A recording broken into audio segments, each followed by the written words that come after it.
He threw the dress at her feet in front of the entire congregation.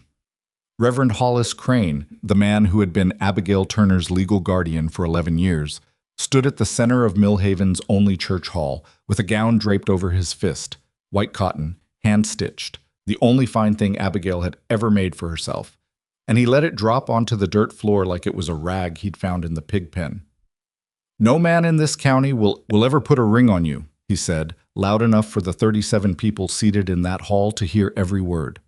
"You're a burden, girl. You've always been a burden. And any man fool enough to take you on deserves exactly what he gets." Nobody moved. Nobody told him to stop. Abigail was 23 years old, and she had survived 11 years under that man's roof. But it was that moment, dress in the dirt, 37 pairs of eyes looking anywhere but at her, that she decided she would rather marry a complete stranger than spend one more winter in Millhaven, Kansas. If this story moves something in you, if you've ever been told you were too much or not enough, then stay with me until the very end. Subscribe to this channel so you never miss the stories that matter. Hit that like button and drop a comment telling me what city or country you're watching from. I want to see exactly how far this story travels. Now let's go back to where it all began. What? The dress had taken Abigail 4 months to make. She'd bought the fabric in pieces, a yard here, half a yard there, stretching what little money she managed to save from the household allowance Hollis gave her each month, which was barely enough to keep the larder stocked. She'd sewn it by candlelight after everyone else went to bed, tucking it under the floorboard beneath her cot, so Hollis's youngest wouldn't find it and tear it apart for sport. It was nothing fancy. No lace, no embroidery, no pearl buttons. Just clean white cotton with a fitted bodice and a full skirt that swept the floor the way she'd always thought a decent dress should.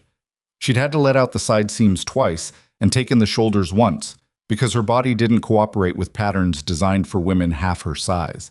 But she'd done it. She'd made something that fit her, something that was hers, and she'd planned to wear it to the Harvest Social in September.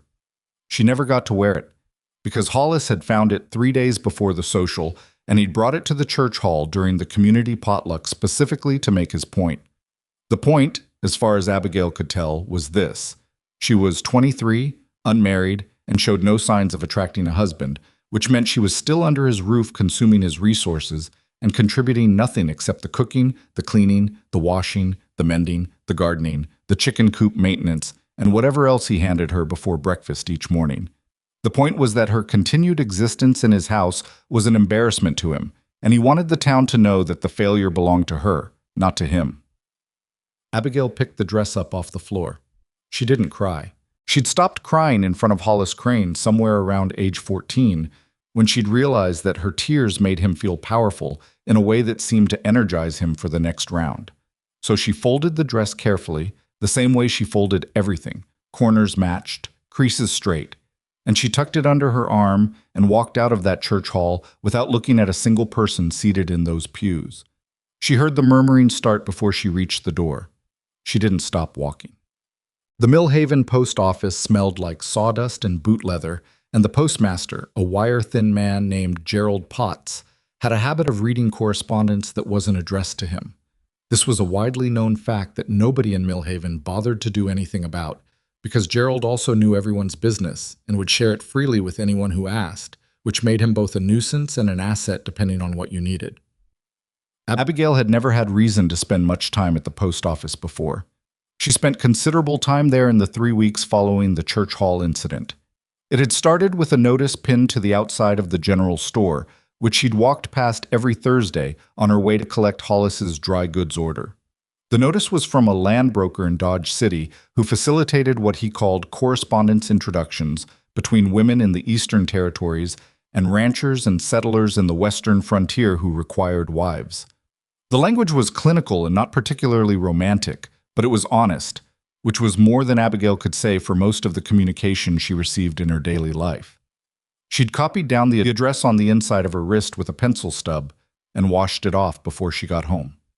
Then she'd lain awake half the night arguing with herself. The arguments against were obvious. She knew nothing about the frontier. She'd never been farther west than Wichita.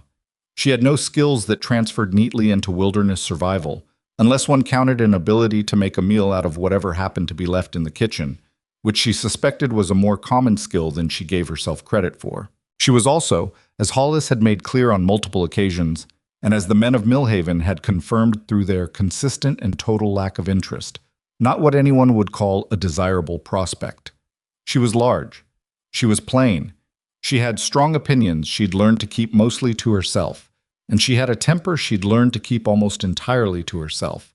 And she was not particularly gifted at the kind of soft, yielding agreeableness that men in Millhaven seemed to require from their wives. The arguments for were fewer, but heavier. She could not stay. Not after the church hall, not after 11 years of Hollis treating her like a debt he'd been saddled with and couldn't discharge. Not after watching the women she'd grown up with marry men she didn't think much of, settle into houses she passed every day, and become people she barely recognized. Smaller, quieter, more carefully managed versions of the girls they'd been at 15. She didn't want that either, but she wanted the alternative she currently had even less. She wrote the letter on a Tuesday, sitting at the kitchen table after Hollis left for his weekly card game, using the back of an old feed invoice because she didn't want to spend money on paper until she was sure she was actually going to send it. She was honest in the letter in a way she hadn't been honest with anyone in years. She wrote that she was 23. She wrote that she was healthy and strong and a capable worker. She wrote that she had no formal education beyond what the church school in Millhaven had provided, but that she read everything she could get her hands on and had a facility for numbers that she'd found useful in managing a household. She wrote that she was not small, and that any man expecting delicacy would be disappointed, and she wrote it plainly, without apology, because she was tired of apologizing for the body she lived in. She wrote that she was not looking for romance. She was looking for a fair arrangement with a man who needed a capable wife and was willing to treat her with basic human decency. She mailed it the next morning. Gerald Potts watched her drop it in the outgoing box and didn't say anything, which was unusual enough that she glanced at him on her way out. He looked away first. The reply came in 19 days, which was faster than she'd expected. It was written in a hand that was precise without being elegant. A man's hand, she thought, one that was more accustomed to ledgers than letters. The correspondent's name was Wyatt Calloway. He was 31 years old. He ran a cattle operation called the Double C Ranch, outside a town called Harlan's Crossing in the Colorado Territory, which was farther west than Abigail had allowed herself to picture, but she kept reading. He wrote that he had received her inquiry through the land broker, and that her letter had been more straightforward than most of what he'd received through that channel, which he appreciated. He wrote that the Double C employed 14 men and covered approximately 12,000 acres, that it ran a herd of roughly 3,000 head, and that the operation had been profitable for 6 of the 8 years he'd owned it. He was not bragging, she could tell. He was giving her information she might need in order to make a reasonable decision, which was a thing that men rarely did in her experience. He also wrote that he had 2 previous inquiries he was still considering, and that he would be honest with her. He didn't know if he was making the right choice in pursuing this arrangement at all. His ranch needed a practical woman who could manage a household, and frankly, help him think through problems, because he was better at cattle than he was at the business of running cattle. And those 2 things were turning out to be different skills.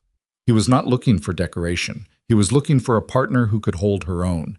He asked if she would write back. She wrote back the same day she received the letter. They exchanged 6 letters over the following 2 months. Abigail learned things about Wyatt Calloway in those letters that she hadn't expected to learn. He'd grown up in eastern Tennessee, the second of 4 sons, and had headed west at 19 because his oldest brother had inherited the family farm, and there was nothing left to inherit. He'd worked as a trail hand for 3 years, saved his wages with what she recognized as impressive discipline, and bought the Double C from a man who'd overexpanded and run out of money before he ran out of land. He had a sense of humor that showed up sideways in his writing, a dry, understated thing that arrived without warning in the middle of an otherwise practical paragraph. In his 3rd letter, describing a failed attempt to renegotiate a feed contract with a supplier in Denver, he'd written, "The man looked at me as though I'd suggested we conduct the meeting in a foreign language, which, given my Tennessee accent, may have been his actual impression." It had made her laugh out loud in the empty kitchen, and then she'd looked over her shoulder to make sure no one had heard her. She told him about the church hall, though not all of it. She told him she was living with a guardian she was eager to leave, and that her prospects in Millhaven were limited, and that she was capable of a great deal more than her current circumstances allowed her to demonstrate. He wrote back, "Then let's give you different circumstances." They agreed on terms in his fifth letter. She would travel to Harlan's Crossing by rail and stage. They would marry within 2 weeks of her arrival if both parties were willing, or she could return to Kansas if she found the arrangement unsuitable, and he would cover her return fare without complaint. He asked only that she be as honest with him in person as she'd been in writing. She agreed. She told Hollis she was leaving on a Sunday evening, choosing the time deliberately because Hollis's disposition was reliably worse in the morning and somewhat less aggressive after dinner. He stared at her across the kitchen table for a long moment and then said, "Who in God's name would have you?" "A man in Colorado," Abigail said. She left on a Wednesday. The train ride to Pueblo took 2 days and 1 night, and the stage connection from Pueblo to Harlan's Crossing took another day and a half over roads that made her back ache in ways she hadn't known were possible. She shared the stage with a traveling merchant named Dale Fisk and a woman named Mrs. Eugenia Pratt, who was going to visit her daughter and who spent most of the journey knitting something that appeared to be a very long scarf and asking Abigail pointed questions. "You're going out to the Calloway Ranch?" Mrs. Pratt said, on the second morning, needles clicking. "That's right." "Wyatt Calloway sent for a wife?" "We've been corresponding," Abigail said carefully. Mrs. Pratt looked her over in the frank, unguarded way that older women in small frontier towns seemed to feel entitled to do. "Well," she said finally, "he's a good man, works hard, fair to his hands from what I hear." She paused. "Doesn't talk much." "That's fine," Abigail said. "I talk enough for 2. Mrs. Pratt almost smiled. "You'll need to," she said. "Harlan's Crossing isn't an easy place." Abigail looked out the stage window at the land rolling past, wide and dry and enormous in a way that made everything she'd left behind feel suddenly very small. "I didn't come here because it was easy," she said. Harlan's Crossing announced itself with a water tower, a feed store, a saloon, a church, a general store, a barber shop, and a row of wooden storefronts that were doing their best in the afternoon heat. It was not a pretty town, but it had the look of a place that was trying, which Abigail found more interesting than places that had already decided what they were. Wyatt Calloway was waiting outside the stage office. He was taller than she'd imagined, though she wasn't sure why she'd imagined anything specific. Dark-haired, broad through the shoulders, with a face that had been out in the weather long enough to look a few years older than 31. He held his hat in his hands and watched the stage come to a stop, with the expression of a man who was not entirely sure what he was about to step into. She recognized that expression because she was wearing the same one. He saw her when she stepped down from the stage. There was a pause, brief, honest, impossible to pretend hadn't happened, as he took in the full picture of her, a woman who occupied more space than the territory probably expected from an arranged bride, dressed in a plain brown traveling coat with a single trunk and a satchel, and the particular bearing of someone who had learned to enter a room braced for whatever came next. He didn't smile with relief or try to cover his surprise with excessive cheerfulness. What he did was step forward and extend his hand. And, "Miss Turner," he said, "I'm Wyatt Calloway. I hope the journey wasn't too punishing." "It was exactly as punishing as I expected," she said, shaking his hand. "Mr. Calloway, you're taller than I thought." "You're—" He stopped. "Larger than you expected?" she said. "It's all right. I said so in my letter." "I was going to say you're younger," he said. "Your letter sounded older." It was not what she'd expected him to say. She looked at him for a moment, recalibrating. "I'll take that as a compliment," she said. "It was meant as one," he said, and picked up her trunk before she could argue about it. Well, the Double C Ranch sat 12 miles outside of town, and Wyatt drove them out in a buckboard while Dale Fisk unloaded his merchandise, and Mrs. Pratt was collected by her daughter, both of them watching the departure with undisguised curiosity. Abigail was aware of the watching. She was accustomed to the watching. The land opened up as they cleared the edge of town, and the ranch, when it came into view, was larger than she'd allowed herself to picture from his letters. The main house was a 2-story frame structure that needed paint but had good bones. There were 3 working barns, a bunkhouse, a cookhouse, corrals, and what appeared to be a system of irrigation channels running toward a kitchen garden that had been optimistically planted and rather carelessly tended. "The garden's been struggling," she observed. "No one here has time for it," Wyatt said. I'll see what I can do. He glanced at her sideways. You don't have to start working the first day. I didn't come here to sit still, she said. He nodded slowly, as though this answered something he'd been turning over. The ranch hands were gathered near the main corral when they pulled in, and she felt their eyes the moment the buckboard stopped. 14 men, various ages, various degrees of curiosity and skepticism, and something she could only read as poorly concealed amusement. One of them, stocky, red-faced, with the specific look of a man who had decided his opinion before the event, said something to the man beside him. She didn't hear the words, but she heard the tone, and she saw the other man duck his head to hide a grin. Wyatt heard it too. He set the brake and stepped down from the buckboard and looked at that stocky man with an expression that was very quiet and very flat. Something on your mind, Reese? He said. The man's grin disappeared. No, sir. Then get back to whatever you were doing. There was a pause that lasted exactly long enough to communicate something, and then the men dispersed, and Wyatt walked around to Abigail's side of the buckboard and offered his hand to help her down. She didn't need the help, but she took his hand anyway. Because she understood in that moment that whatever else this arrangement turned out to be, she wasn't going into it alone. And for the first time in longer than she could clearly remember, that felt like something worth holding on to. They were married 4 days later in the Harlan's Crossing Church, with the circuit preacher who came through every 3 weeks and 2 of the town's merchants as witnesses. The ceremony took 11 minutes. Abigail wore the white dress she'd rescued from the dirt floor of the church hall in Mill Haven. She'd washed it twice and pressed it carefully, and she'd let out the hem because the Colorado Territory seemed like a place that required a slightly more practical length. When it was over, the preacher shook Wyatt's hand and nodded at Abigail and said, "Congratulations, Mrs. Calloway," with the particular warmth of a man who was also thinking about his next 3 stops. She stood in the small church in the dress she'd made by candlelight, in a house where no one valued her, next to a man she'd known for 4 days.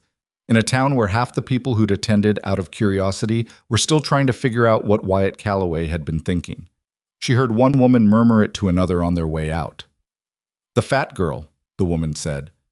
Not a question, not even an insult with any particular heat behind it, just a statement of fact, delivered with the casual indifference of someone categorizing livestock.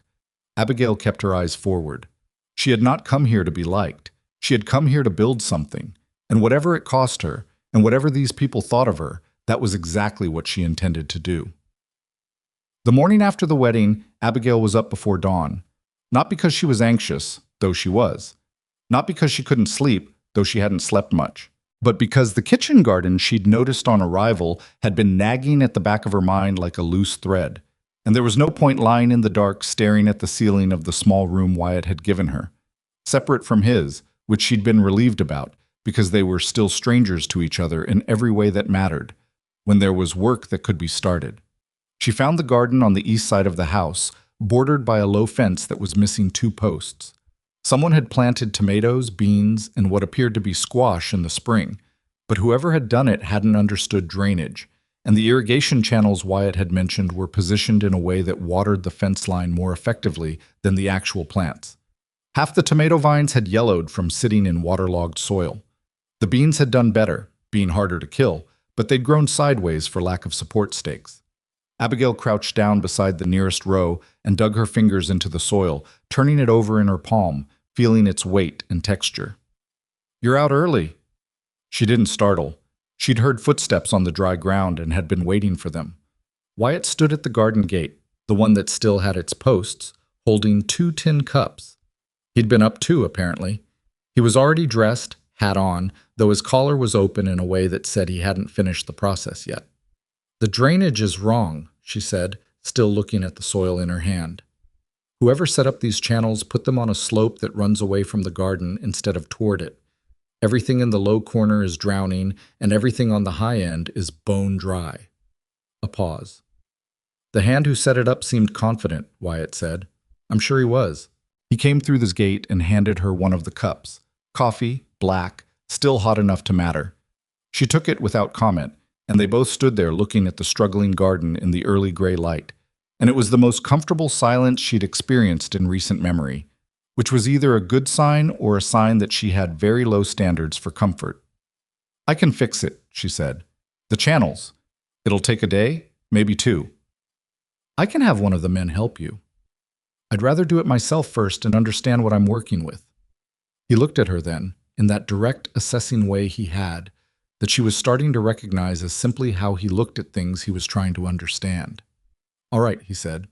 That was another thing she was starting to recognize about Wyatt Calloway. He didn't argue with competence. He didn't feel the need to offer a better idea when someone else had a workable one. She wasn't sure how he'd acquired this trait, but among men she'd encountered in her 23 years, it was unusual enough to be notable. He finished his coffee and left her to the garden. She redirected the irrigation channels by mid-morning, rerouted the slope with a short-handled shovel she found in the equipment barn, and had the fence posts reset and braced before noon. The beans she couldn't save, but the tomatoes might come back with better drainage, and the squash had more life in it than it appeared. She washed her hands at the pump outside the cookhouse and went inside to start the midday meal. The cookhouse at the Double C fed 14 men 3 times a day. This was apparently accomplished by a cook named Bertie, short for something nobody remembered, who was 62 years old, had one good eye, and had been feeding ranch hands since before some of the current crew were born. Bertie was small, wiry, and deeply suspicious of assistants, which she communicated by placing herself directly between Abigail and the stove the moment Abigail walked through the cookhouse door. "I don't need help," Bertie said. "I wasn't offering," Abigail said. "I was going to ask if there was a separate kitchen in the main house." Bertie stared at her. "There is." "And is it being used?" "For nothing in particular." "Then I'll leave you to it," Abigail said, and turned and walked back out. She heard Bertie mutter something behind her that she chose not to hear clearly. The kitchen in the main house was smaller but better equipped than it had any right to be for a bachelor rancher, which told her something about Wyatt she filed away for later consideration. Cast iron, good knives, a proper range. She found flour, lard, salt, and a crock of sourdough starter in the cold cellar that someone had optimistically kept alive. And she made biscuits and a soup from smoked ham and dried beans and whatever was useful in the struggling garden. And when Wyatt came in for the midday meal, he stopped in the kitchen doorway and stood there long enough that she looked up from the stove. "You didn't have to cook," he said. "I was making it for myself. There's plenty if you want some." He sat down at the kitchen table and ate 2 bowls of soup and 4 biscuits and didn't say much, but at the end of it he looked at the empty bowl for a moment and said, "That's the best meal I've had in this house since I moved in." "When did you move in?" 8 years ago. She looked at him. 8 years of bad meals? "Bertie handles the men. I usually just—" He paused. There wasn't much point in cooking for one. She understood that actually, in a way she didn't bother to explain. She just nodded and started clearing the table. The trouble arrived in stages, the way trouble usually does on a working ranch. Not as a single disaster, but as a series of smaller frictions that accumulate until they become impossible to ignore. The first friction was a man named Reese Doherty. Reese was the stocky man who'd said something at her arrival that had made his neighbor duck his head to hide a grin. He was the Double C's senior hand, had been working there for 4 years, and had a way of operating that relied heavily on the assumption that the people around him either weren't paying attention or weren't smart enough to notice what he was doing.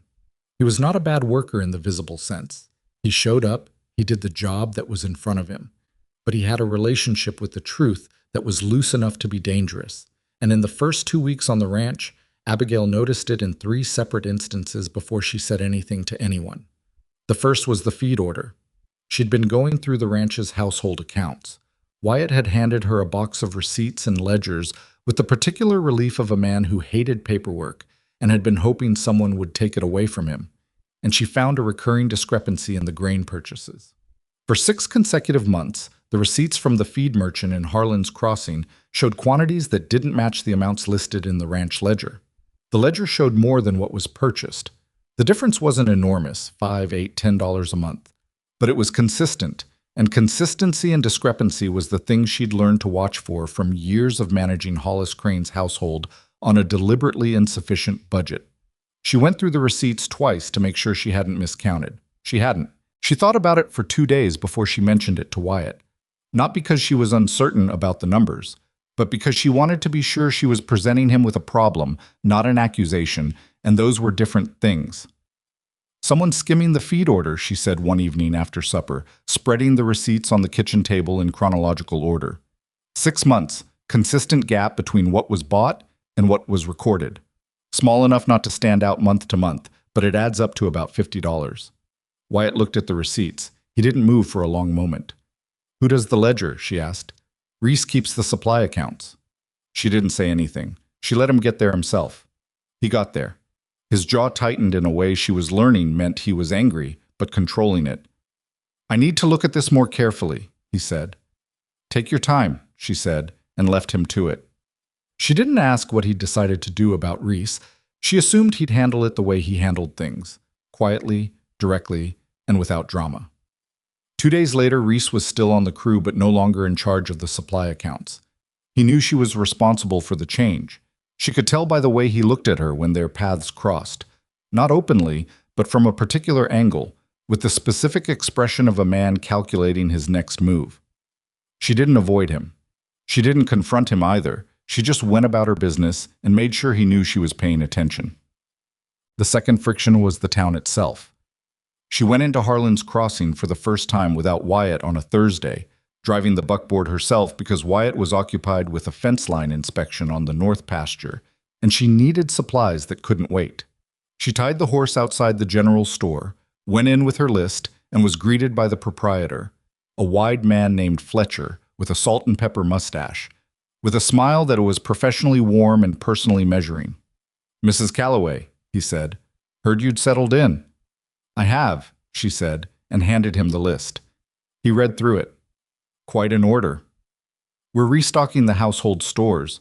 Mr. Calloway's been running them down for a while."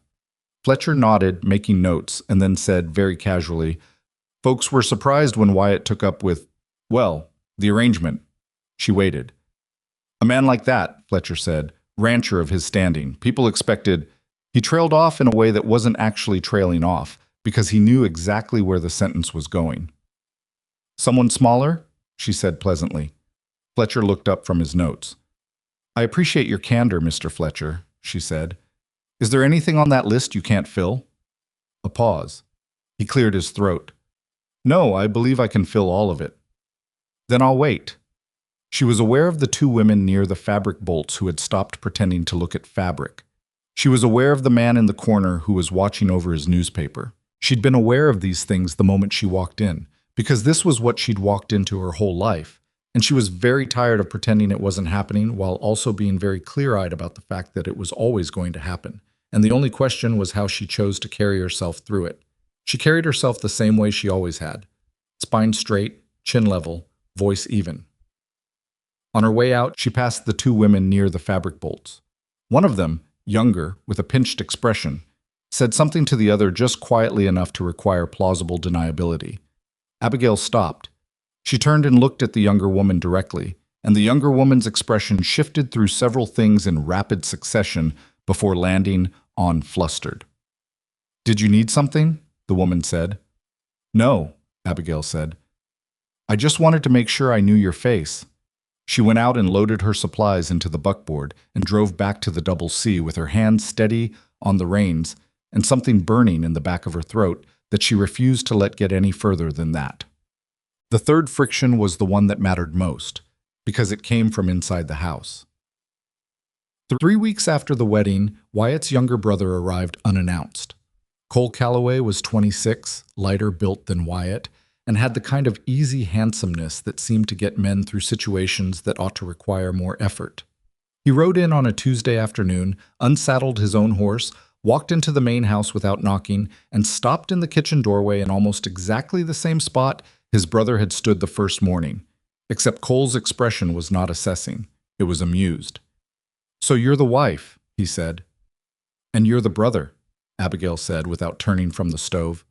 "Wyatt mentioned you might come through." "Did he?" Cole sat down at the table without being invited. "I rode out from Denver, heard Wyatt had finally done it." He paused. "I expected someone different." "Most people do." "I mean," he seemed to decide something and then went ahead anyway. "Wyatt's always had his pick, women in town, in Denver. He could have—" "Cole." Wyatt's voice came from the doorway behind his brother. He'd heard the buckboard, apparently, or just knew how Cole operated in unfamiliar situations. "Enough." Cole turned in his chair. "I'm just saying, I know what you're saying. Wyatt came into the kitchen and stood next to Abigail's side of the room in a way that was not dramatic but was completely deliberate. This is my wife. You'll treat her accordingly, or you'll sleep in the barn. Cole looked between them for a moment. Then he looked at Abigail with a new expression. Not chastened exactly, but recalibrating. She'd seen men do this before. The moment when they realized the situation they'd walked into was not the one they'd assumed. No offense intended, ma'am, Cole said. None registered, she said, which wasn't entirely true but was close enough. Cole stayed for 4 days. By the second day, she'd fed him 3 substantial meals and listened to him talk about his work in Denver. He was trying to get into the livestock brokerage business, with mixed results, and had asked him 2 questions about market pricing that he hadn't expected a rancher's wife to ask, and by the 3rd day he was talking to her differently. Not with warmth exactly, not yet, but with a kind of reluctant attentiveness that said he was paying more attention than he'd planned to.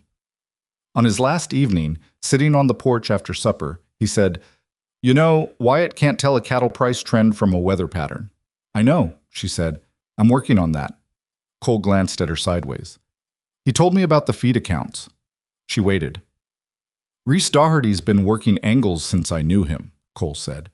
"He used to run a scheme with the feed merchant in town. Kick the price up in the ledger, split the difference." "With the merchant," Abigail said. "So, Fletcher at the general store?" Cole shrugged. "That's what I heard." She filed that away and said nothing else about it. The feed account was one thing. What she found in the ranch's cattle records was another. Wyatt had given her the full run of the paperwork, partly out of genuine trust, partly, she suspected, out of relief. And she had spent her evenings over the first month working through the ledgers methodically, the way she'd learned to work through Hollis Crane's accounts back in Mill Haven, looking for the shape of things before she started pulling at specific threads. The shape she found was this. The Double C had been profitable for 6 of its 8 years, as Wyatt had written in his letter.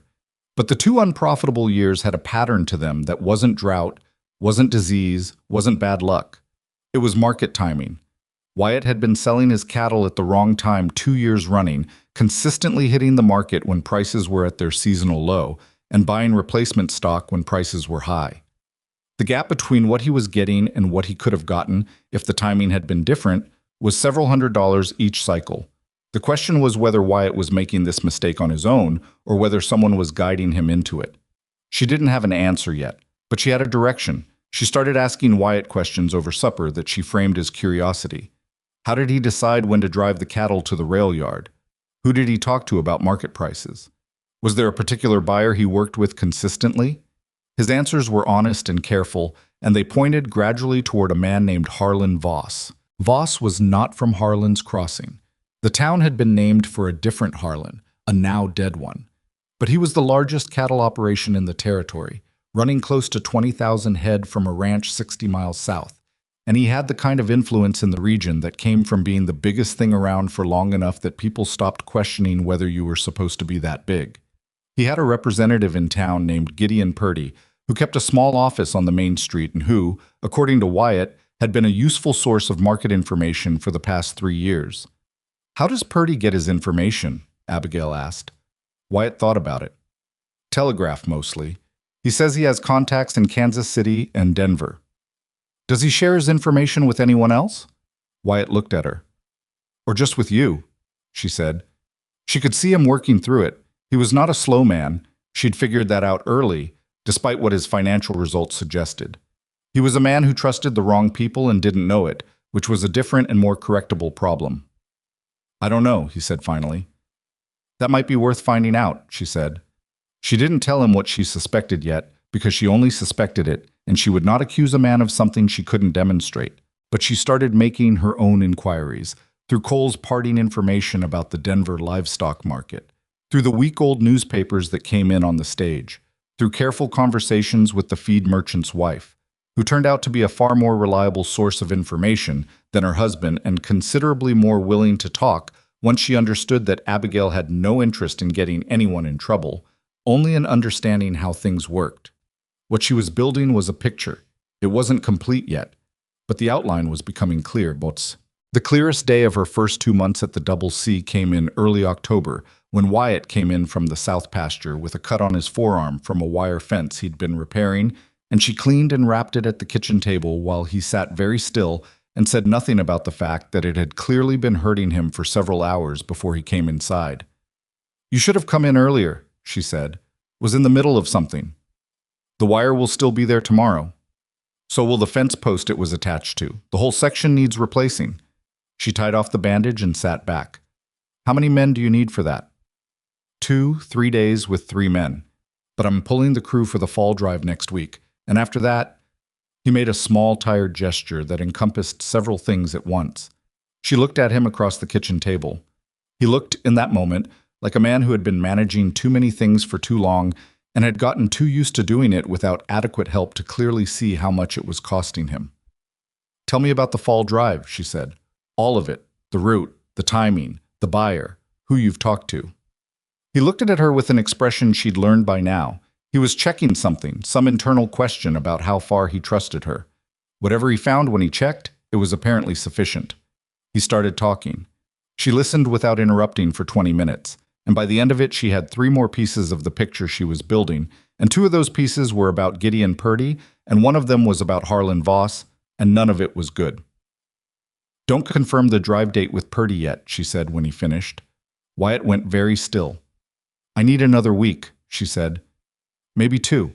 Before you commit to a date for that drive, I need a little more time." A long pause. "You going to tell me why?" he said.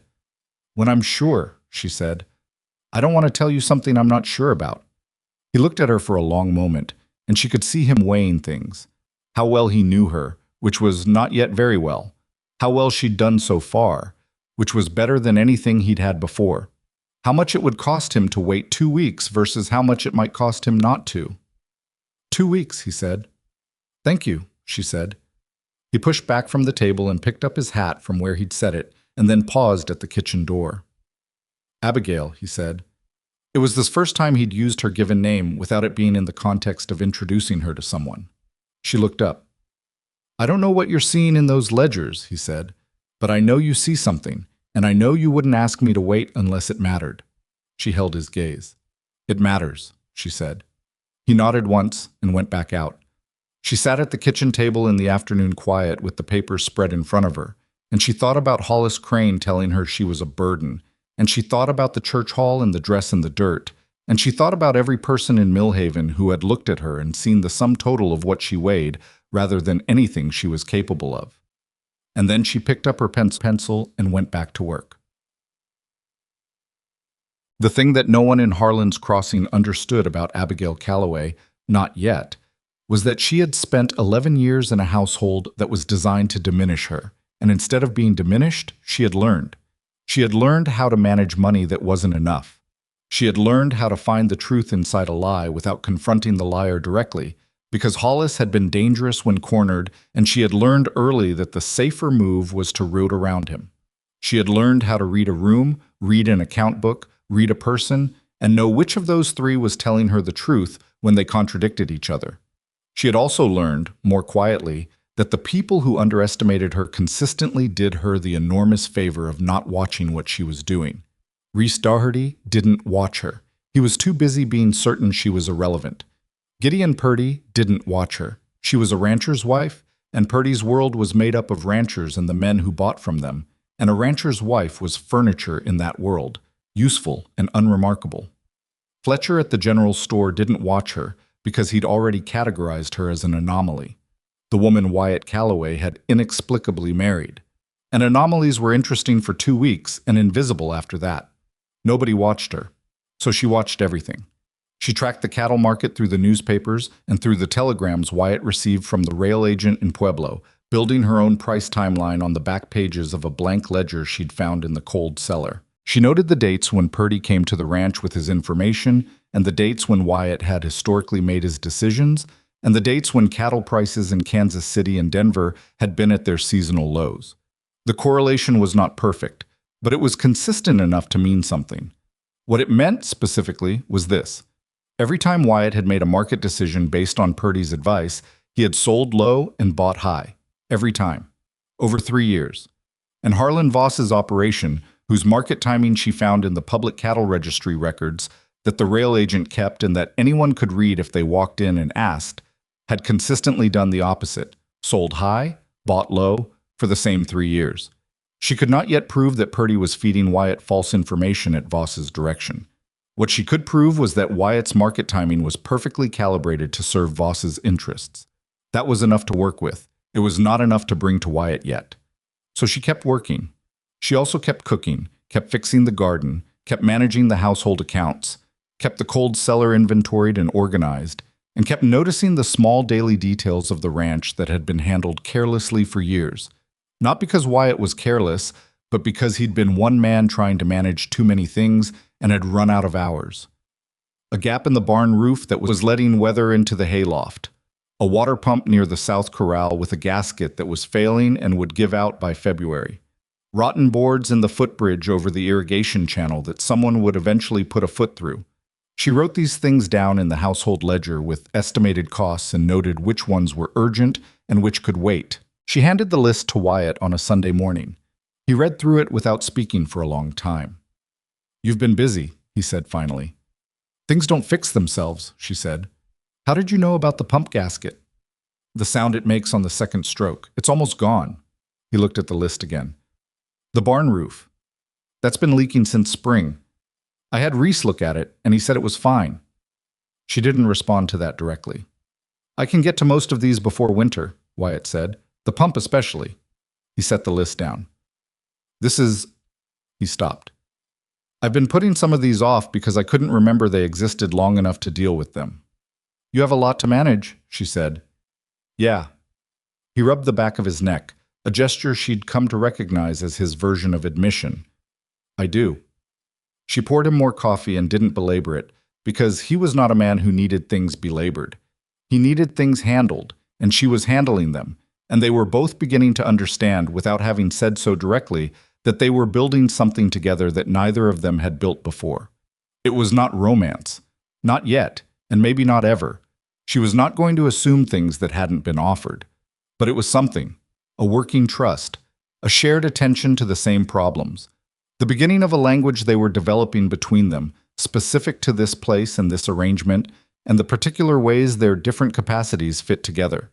She thought sometimes about the women in Millhaven who had watched her leave and assumed she was heading toward humiliation.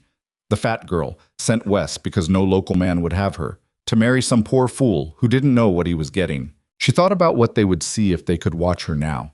At the kitchen table with the ledgers, or in the garden with her hands in the soil, or standing in the equipment barn, explaining to Wyatt why the south pump was failing, while he listened with the full, unhurried attention of a man who had discovered that the opinions coming out of his wife's mouth were worth the time it took to hear them. She didn't feel triumphant. Triumph was too simple for what she felt. What she felt was something harder to name. Like a door had opened in a house she'd given up expecting to find, and she was not sure yet how many rooms were behind it, but she was walking through it anyway, one deliberate step at a time. Outside, the October wind came off the high plains with the first real edge of cold in it, rattling the kitchen window in its frame. She made a note in the household ledger. Window frame. Needs recaulking before first frost. Then she turned the page and kept going. The second week of October brought the first hard frost, and 3 days after that, the rustlers hit the north pasture. Wyatt found out at first light on a Wednesday, when his foreman, a lean, laconic man named Dutch Carver, who had been with the Double C longer than anyone except Bertie, rode in from the overnight check and reported 43 head missing from the upper grazing section. Not strayed. The fence had been cut clean, the way a man with wire cutters worked, not the way cattle pushing through worked, and the tracks in the frost-hardened ground led northwest toward the canyon breaks where 4 different drainage gullies could swallow a small herd and not give it back for a week. Wyatt had the crew saddled and out within the hour.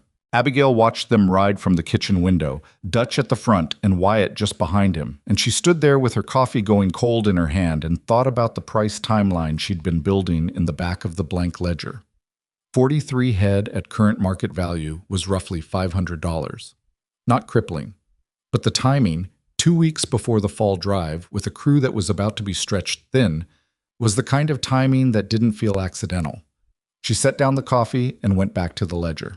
But they recovered 29 of the 43 by Thursday afternoon, running the remaining trail into terrain that was too broken to follow safely without losing horses.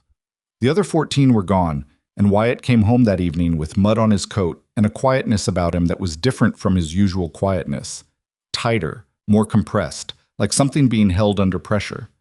He sat at the kitchen table and she put food in front of him and he ate without tasting it, which she could tell because he didn't notice that she'd made the cornbread differently than usual, adding a measure of honey from the small crock she'd found in the cold cellar.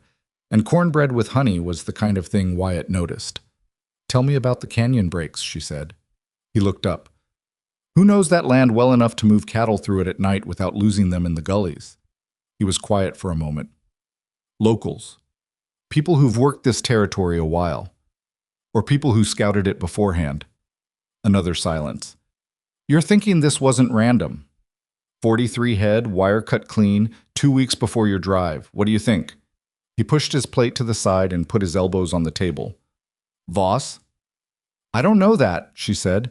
"I'm not going to say it's Voss until I can demonstrate it's Voss.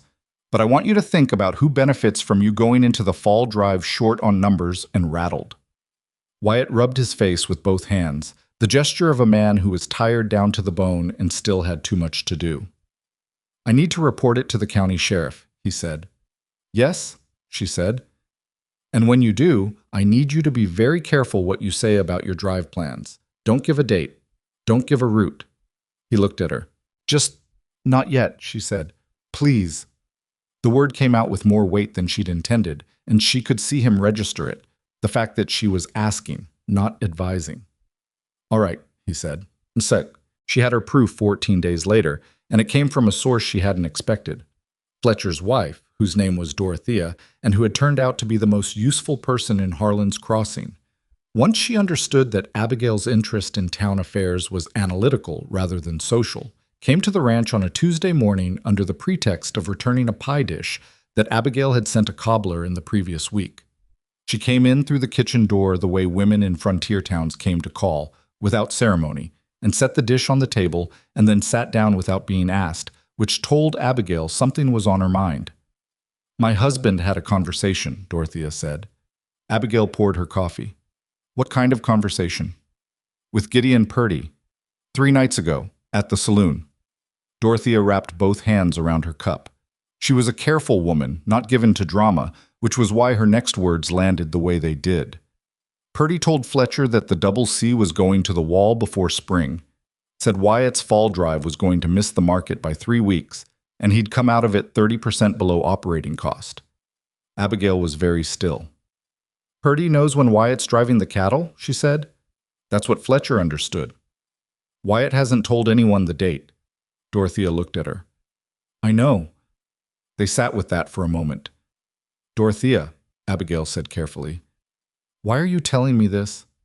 The older woman set down her cup and looked out the kitchen window at the garden, which had recovered enough under Abigail's management to still have a few late-season squash on the vine. "Because I've lived in this town for 19 years, she said, "and I've watched Harlan Voss take 3 ranches from good people, and every time there was a story about bad luck and bad timing, and nobody ever connected it to Purdy until those people were already gone." She paused.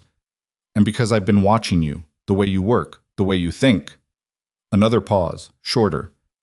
"And because my husband does what Purdy tells him, and I am very tired of it." Abigail looked at the woman across the table and felt something shift, not dramatically but definitely, in her understanding of Harlan's Crossing. "Thank you," she said. Dorothea stood. "Don't thank me yet," she said. "Purdy's been doing this for 6 years and he hasn't been stopped once." After she left, Abigail sat at the kitchen table for a long time without moving, looking at the price timeline in the blank ledger and thinking about what she had and what she still needed. She had evidence of market manipulation. She had a witness willing to repeat what she'd heard, though not in any official capacity. She had 3 years of Wyatt's sales records demonstrating a pattern that perfectly inverted Voss's market position. And she had, still sitting in the cold cellar unopened, the public cattle registry records she'd obtained from the rail agent in Pueblo, which she had requested 2 weeks ago and which she now went to retrieve. She spread them on the kitchen table and started reading. What she found in the registry records took her 3 evenings to fully map, because the connections were deliberately obscured, routed through purchasing agents and subsidiary operations and a land holding company registered in Denver, whose ownership was not publicly listed. But she had learned in 11 years of managing Hollis Crane's deliberately tangled finances that the point of obscuring something was to make it harder to find, not to make it impossible. She found it. Harlan Voss, through the land holding company in Denver, had purchased options on 3 separate parcels of land that bordered the Double C on its eastern and southern edges. The options were registered 6 months ago. They would expire in February, at which point Voss would either exercise them or lose the purchase price. He would only exercise them if the Double C's land came available, and the Double C's land would only come available if the ranch failed. She sat back and looked at the ceiling and thought, so that's the shape of it. The rustled cattle were not just harassment. The market manipulation through Purdy was not just greed. The land options in Denver were the destination of the whole plan. Voss wanted the Double C's eastern pastures, which bordered the only reliable water source in the southern half of the territory, a spring-fed creek that didn't dry up even in a drought year. Whoever controlled that water controlled grazing rights for 20 miles in any direction. She took the ledger and the registry records and the price timeline to Wyatt that evening and laid them out on the kitchen table in order, and she talked him through it the way she'd worked through it herself, slowly, carefully, following each thread to where it connected with the next. Wyatt did not interrupt her. He asked 3 questions: who held the land options, how she'd found the registry records, and how long she thought they had. The options expire in February, she said. Voss needs the ranch to fail before then. The fall drive is his best opportunity to break you. If you miss the market by 3 weeks the way Purdy's been steering you, you'll come out of it without enough cash reserve to get through winter. Then you're looking at emergency credit at bad terms, and if next spring is rough at all, he doesn't need me to fail completely, Wyatt said slowly. He just needs me to need money badly enough to consider selling. Yes. Wyatt looked at the map she'd drawn in the ledger showing the Double C's boundaries and the 3 optioned parcels. That eastern pasture, he said, that creek. Without that water, your summer grazing capacity drops by 1/3, she said, maybe more in a dry year. He was quiet for a long time. The lamp on the kitchen table burned steadily between them, and outside the wind had picked up again with the specific persistence it would maintain now until April. What do you want to do? He said. She had not expected him to ask it that way. She'd expected him to tell her what he intended and ask if she agreed, the way men generally managed these conversations.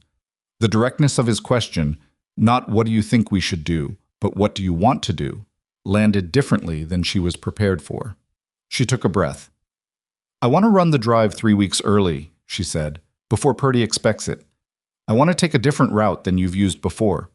Not through the main rail depot in Pueblo, but through the smaller yard in Cannon City. The prices there have been running slightly lower on average, but if we hit it before the seasonal drop, we'll come out ahead of what Purdy has been promising you in Pueblo.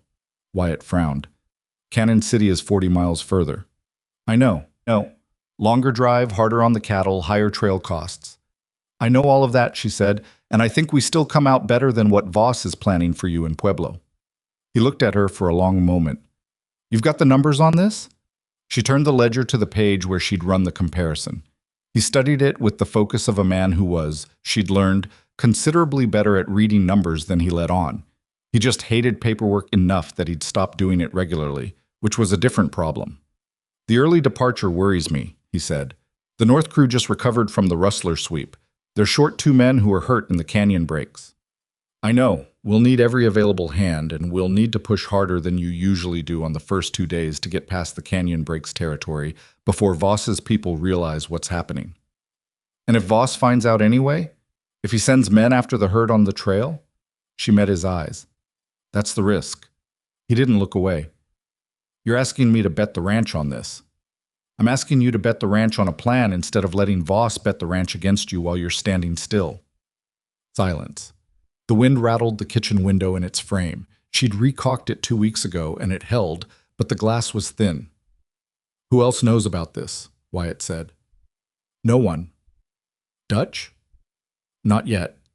He nodded slowly, turning the ledger page again, looking at the numbers. I need to talk to Dutch. He knows the Cannon City route better than I do. Ran cattle through there 5 years ago with a different operation. That's a good idea, she said. But I don't tell him why we're changing the route. Not all of it. Not yet, she agreed, until we're on the trail. Wyatt looked up from the ledger. Purdy's going to figure it out the moment we start staging cattle. Then we stage them quietly. Small groups, moved at night over 3 days, gathered at the south pasture. We don't touch the staging area Voss knows you use. He stared at her. You've been planning this for a while. Since the rustlers hit, she said. I just didn't have the registry records until last week. A long pause. She could see him working through it. The risk, the logistics, the trust required. All right, he said. She let out a breath she hadn't fully realized she was holding. Abigail. He said her name the way he had that one evening after she'd asked him to wait. Directly, with weight behind it. If this goes wrong, I know, she said. I'm not saying I'll blame you. I'm saying I want you to know that I understand what we're risking. She held his gaze. So do I. I've been living with nothing my whole life. I'd rather risk something I've built than protect something I was never allowed to have. He looked at her for a moment with an expression she couldn't entirely read. Something behind the steadiness, something that wasn't quite surprise but was close to it. Then he closed the ledger and stood up. Get some sleep, he said. We start moving cattle in 3 days. Dutch Carver listened to the route change without expression and asked 4 practical questions about water sources, night grazing, and how many hands Wyatt was planning to pull from ranch maintenance. When Wyatt answered the 4th question, Dutch looked at the map on the kitchen table and said, That's going to push the men. I know it, Wyatt said. Any particular reason we're going to Cannon City instead of Pueblo? A pause. Better timing on the market, Wyatt said. Dutch looked at him for a moment in the particular way of a man who suspected there was more to the answer but had decided not to push it. All right, he said. I'll need the full crew, and we'll want extra horses on the 3rd day. You'll have them. Dutch rolled up the map and tucked it under his arm and headed for the door. Then he stopped. Mrs. Calloway, he said, without turning around. Abigail looked up from the supply list she'd been making. You figured out the Cannon City route? He said. I looked at the options, she said. He nodded once, still not turning. It's a good route, he said. Used it in '79. Yard manager there is named Billings. He's honest. He went out. Wyatt looked at her across the kitchen. Dutch doesn't say things like that, he said. I noticed, she said, and went back to the supply list. They staged the cattle over 3 nights. Small groups, moved in the dark, gathered at the south pasture in the hollow behind the long ridge that blocked sight lines from the main road. Abigail kept the household running exactly as it had been running. Same smoke from the chimney at the same hours, same buckboard to town on Thursday, same order placed with Fletcher, who she knew would report back to Purdy, though she placed an order that implied a drive preparation 3 weeks away. She hated the deception less than she expected to. She thought she probably should have felt something uncomfortable about it. Instead, she felt steady and clear in the way she felt when a math problem was working out. Reese Doherty was the problem she hadn't fully solved. He'd been quieter in the weeks since Wyatt removed him from the supply accounts, which she'd initially read as sulking and then recalibrated towards something more watchful. On the 2nd night of the cattle staging, she woke at 3 in the morning with the particular alertness of someone who has been sleeping lightly, and she lay still in the dark and listened. There was someone moving outside. Deliberate, slow-footed, trying not to make sound, which meant they were aware they shouldn't be heard, which was different from a ranch hand on a necessary errand. She got up, pulled on her coat over her nightgown, and went to the window. She could see the figure crossing the yard toward the barn. The shape of the man's walk was familiar.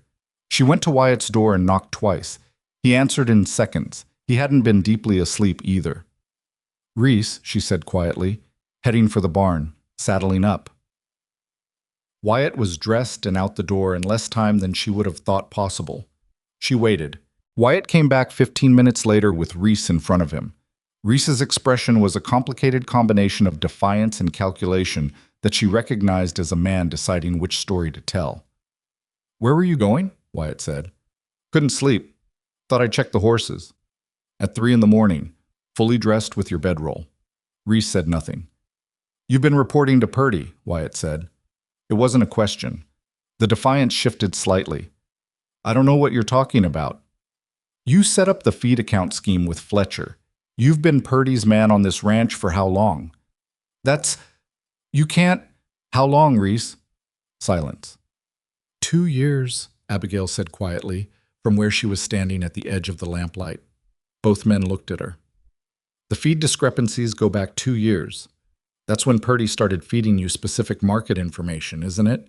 Right after the double rustling season in '82, when you were short a full crew and Voss was buying up options on water-adjacent land. Reese stared at her with the particular expression of a man who has just understood that the person he dismissed as irrelevant has been watching him the whole time. "You can go," Wyatt said to him. "Tonight. Take your horse and your gear and leave the territory. If you go now, we don't involve the sheriff." "And if I don't?" Reese said. "Then I send for the sheriff in the morning and Dutch sits with you in the bunkhouse until he arrives." Wyatt's voice was flat and very quiet. "And Mrs. Calloway shows the sheriff the account records." Reese looked at Abigail one more time. She looked back at him without expression. He left before dawn. The drive began at first light on a Friday that none of them would forget. 2,700, the 14 lost to the rustlers still missing, and a handful of the older stock left behind, moving southwest toward the Cannon City yards, instead of the Pueblo route Voss's people would be watching. The crew was lean, Dutch, 10 hands, and Wyatt riding the lead position he preferred. Abigail was not on the drive. She had stayed at the ranch, partly because someone needed to manage it, and partly because she was not a drover, and she had no intention of pretending to be something she wasn't when the most useful thing she could do was exactly what she was already doing. What she was doing, in Wyatt's absence, was finishing the documentation. She spent the 3 days of the drive completing the written record she'd been building. The price timeline, the registry records, the account discrepancies, the land option documents, a letter from Dorothea Fletcher that she'd asked the woman to write, and which Dorothea had produced with the careful, precise language of someone who had been composing it in her head for years. She organized everything in the order it would need to be presented, and she wrote a cover letter addressed to the County Land Commissioner's office in Pueblo, and a second letter addressed to the Territorial Cattle Registry in Denver. She was not naive enough to think that sending letters would fix everything. Harlan Voss had money and connections and 6 years of practice making his schemes look like other people's misfortune. The letters were the beginning of something, not the end of it. But beginnings mattered. On the second day of the drive, a man she didn't recognize rode into the ranch yard and asked to speak to Wyatt Calloway. "Mr. Calloway is away on business," she said from the porch. The man looked at her with the appraising look she'd stopped being bothered by. "When's he back?" "Why do you need to know?" A pause. "Gideon Purdy sent me. He has information for Mr. Calloway about the fall market." "I'll pass it along," she said pleasantly. "What's the information?" The man looked uncertain. "Purdy said to give it to Calloway directly." "Mr. Calloway isn't here," she said. "I'm Mrs. Calloway. I manage the ranch accounts. You can give it to me or you can leave it." Another pause, longer. She could see him recalculating. He was a messenger, she thought. Not a thinker, just a carrier. And he wasn't equipped for the situation she'd put him in. He left without delivering the message. She went back inside and added the visit to her documentation with the date and a description. Wyatt came back on the 5th day, earlier than she'd expected, riding in ahead of the crew with the particular posture of a man who had good news he hadn't yet let himself fully believe. She was in the kitchen garden when she heard the horse, and she straightened up from the squash vines and turned. He dismounted and led the horse to the rail and came to the garden gate. He was trail dusty and hadn't slept much, and there was something in his face she hadn't seen before. Not relief exactly, but something close to it, combined with a kind of disbelief that was working its way toward something else. "Cannon City," he said. "How'd we do?" she said. He looked at her for a moment. 14% above what Purdy projected for Pueblo, he said. "Billings, the yard manager there, the one Dutch mentioned. He had a buyer in from Kansas City who needed cattle immediately and was paying premium. We hit it on exactly the right day." She let that settle. "That's not luck," she said carefully. "No," he agreed. "The timing was right because we left when we left. If we'd waited 3 weeks the way Purdy advised, you'd have missed that buyer entirely." "Yes." He took his hat off and ran his hand through his hair. "Abigail." "I know," she said. "No, He stopped. He was not a man who said things before he was sure of them, which meant when he did say them, they carried weight. I keep thinking about what you told me, that you'd rather risk something you've built than protect something you were never allowed to have. She waited. This ranch is something I built, he said. It wasn't handed to me. It took 8 years and a lot of bad seasons and a lot of decisions I don't feel great about in hindsight. He looked at her steadily. And I want you to know that what you did this past month, what you found, what you planned, the risk you asked me to take, it's the most valuable thing anyone has done for this operation, ever. She felt something catch in her throat that she was not going to let become anything visible. Thank you, she said, for trusting me. Thank you for being worth trusting, he said. She looked at him for a moment. He looked back at her in the particular way she'd come to recognize as Wyatt Calloway telling the truth without embellishment. Then she said, "Come inside. I have documentation for the land commissioner and the cattle registry in Denver that you need to review before we send it." He almost smiled. "Of course you do. The man who calls himself Gideon Purdy also sent someone while you were gone. I documented the visit." He stopped. "He sent someone here?" "He's starting to understand that something went wrong," she said. "We need to move on the letters before he has time to clean up his records."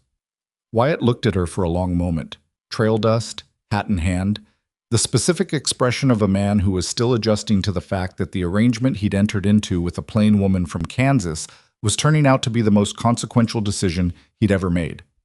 "Let me wash my hands," he said. "There's coffee," she said, and went inside. The wind off the high plains was cold now, carrying the smell of early winter from the north, and the squash vines in the garden were finished for the season and would need pulling before the first heavy snow.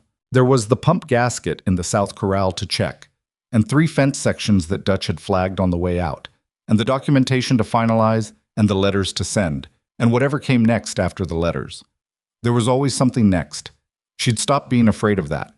She poured the coffee and set it on the table and opened the ledger to the page she'd marked, and she waited for her husband to come in from the cold. The letters went out on a Monday, carried by the stage driver himself rather than through the post office, because Abigail had thought carefully about Gerald Potts in Mill Haven and had assumed, correctly, that small frontier towns tended to produce the same kind of men in the same kinds of positions. The Harlan's Crossing postmaster was a younger man named Sutter, who had a habit of lingering near outgoing correspondence with an attentiveness that had nothing to do with doing his job well.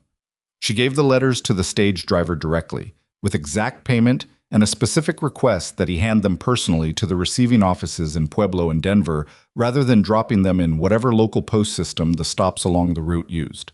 The driver, a weathered, incurious man named Abe Croft, who had been running the Cannon City to Harlan's Crossing route for 11 years, looked at her, looked at the letters, and said, "$1 extra for personal delivery."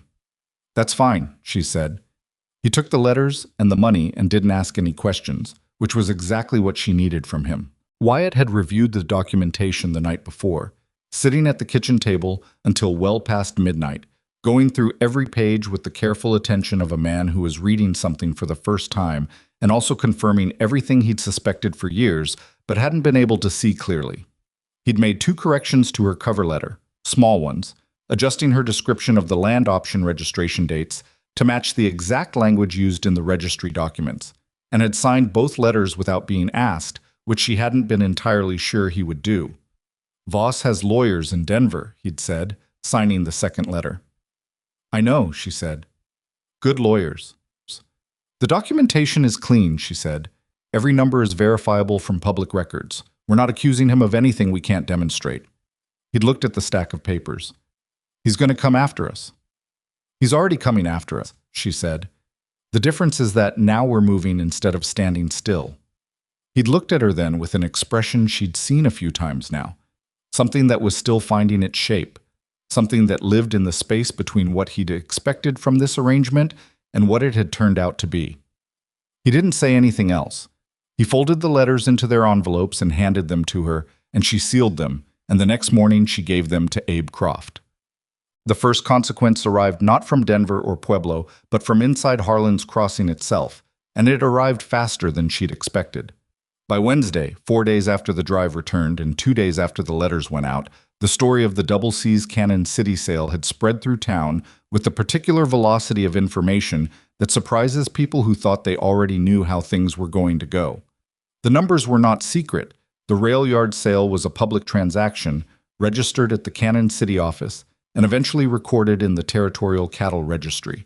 And the numbers were considerably better than anyone in Harlan's Crossing had expected from Wyatt Calloway's fall drive. She heard about it from Dorothea Fletcher, who came to the ranch on Wednesday afternoon with no pretense of returning a dish this time, just herself and the specific energy of a woman carrying news she's been sitting on since morning. "Fletcher's been in a state since yesterday," Dorothea said, settling at the kitchen table with the ease of someone who'd been coming here long enough to feel at home, which was a thing that had happened gradually and that Abigail had not discouraged. "He had a visit from Purdy Tuesday evening. Purdy was—" She paused, looking for the right word. "Not himself." "Meaning what?" Abigail said. "Meaning he wasn't the smooth, certain man who's been walking around this town like he owns the floor under his feet." Dorothea accepted the coffee cup Abigail set in front of her. "He was asking Fletcher questions about what you'd ordered, about when Wyatt left, about the Cannon City route." She looked up. "He didn't know. He genuinely didn't know until the registry report came in." "Good," Abigail said. "He knows now." "Yes, he does." Dorothea studied her. "You're not worried." "I'm worried," Abigail said. "I'm just not surprised." "What do you think he'll do?" Abigail sat down across from her. "The question is what Voss will do. Purdy doesn't make decisions. He executes them." She wrapped her hands around her own cup. "Voss has land options expiring in February. He's just lost his best opportunity to force Wyatt into a financial position where selling becomes attractive. That's a significant loss for a man who doesn't absorb losses easily. He could try again in the spring?" "He could," Abigail said, "but we'll be ready for it." And the letters changed the ground. Once the Land Commissioner's office and the Cattle Registry in Denver have our documentation, Voss can't make his next move quietly. Dorothea was quiet for a moment. "My husband is frightened," she said. Abigail looked at her. "Not of you," Dorothea said quickly. "Of Purdy. Of what Purdy will do when he figures out that Fletcher's wife—" She stopped. "If it comes to that," Abigail said carefully, "the documentation doesn't require Fletcher or you to be named as sources. Everything I sent is from public records and Wyatt's own ranch accounts. Your name isn't on any of it." Dorothea let out a slow breath. "You thought of that?" "Early on," Abigail said. The older woman looked at her for a long moment with an expression that Abigail had begun to recognize from a handful of women in Harlan's Crossing. A particular kind of reassessment, the look of someone revising a category they'd put you in before they knew enough to put you anywhere accurately. "I owe you an apology," Dorothea said. Abigail frowned slightly. "For what?" "For the first month you were here. I was watching you, the way I said. But I was also thinking things I'm not proud of." She looked down at her cup. "About why a man like Wyatt would—" She stopped again. "It's all right," Abigail said. "It isn't, actually." "No," Abigail agreed, "but it's done. And you came to me when it mattered." Dorothea nodded. She didn't try to make it cleaner than it was, which Abigail respected. The second consequence arrived on Friday, and it was not from a person, but from the weather. Dutch Carver came in from the morning check with the specific look he got when the news was bad enough that he'd been deciding how to phrase it on the walk from the barn to the house. "Creek's running low," he said. Wyatt looked up from the supply inventory he and Abigail had been working through at the kitchen table. "How low?" Wyatt said. "Lower than I've seen it in October," Dutch said. "Usually doesn't drop like this until January, February. If it keeps going—" "The spring source," Abigail said. Dutch looked at her. "Yes, ma'am. If the spring's diminished, we could be looking at a real problem by December." Wyatt pushed back from the table. "I'll ride out and look at it." "I want to come," Abigail said. Both men looked at her. "I want to see the spring," she said, "and the land around it. The option parcels on the eastern boundary run along the creek. I want to understand the geography." Wyatt didn't argue. He waited while she put on her coat and boots, and Dutch went to saddle the horses. And 20 minutes later, the three of them were riding east through the cold morning toward the creek that Harlan Voss had been trying to get his hands on for the better part of a year. The spring-fed creek ran along the eastern edge of the Double C's property in a shallow valley between two long ridges, and in the years when it ran full, it was genuinely remarkable, clear and cold and reliable, in a land where water was the thing everything else depended on. Abigail had seen it twice before from a distance. Up close, she understood immediately why Voss wanted it. She also understood, up close, what Dutch had meant. The creek was running, but it was low, lower than the watermarks on the bankstones suggested it should be in October, and the spring source at the upper end of the valley, which Wyatt showed her by riding to where the water emerged from a shelf of rock at the base of the eastern ridge, was reduced to a trickle that should have been a steady pour. "Has this happened before?" she said. "Not in 8 years," Wyatt said. She dismounted and walked to the spring source and crouched down and looked at the shelf of rock and the soil around it. Then she stood and looked up the ridge. "What's on the other side of this ridge?" she said. Dutch and Wyatt exchanged a look. "That's the boundary line," Wyatt said. "Other side is open range. Nobody's filed a claim on it." "Can we ride up and look?" They rode up. What she found on the other side of the eastern ridge, in a hollow she had to pick her way down into carefully on horseback, was a dam. Not a large one, not a permanent structure, but a deliberate construction of cut timber, packed earth, and stones that had been placed across the upper drainage channel that fed the spring, diverting the water that should have been flowing down through the rock shelf into the Double C's creek, and redirecting it instead into a holding pool that was currently seeping uselessly into the soil of the open range. She sat on her horse and looked at it for a long time. Dutch said something under his breath that she didn't register because she was thinking. "When was this built?" she said. "Recent," Wyatt said. His voice had gone to that flat, quiet place. "Timber's still fresh, week, maybe 2. "After the drive," she said. "Yes." After Voss knew the market scheme had failed. Wyatt looked at her. "He's trying a different approach. He can't drive you out through market manipulation anymore. Not quickly enough for his February option deadline. So he's going after the water instead." She turned her horse.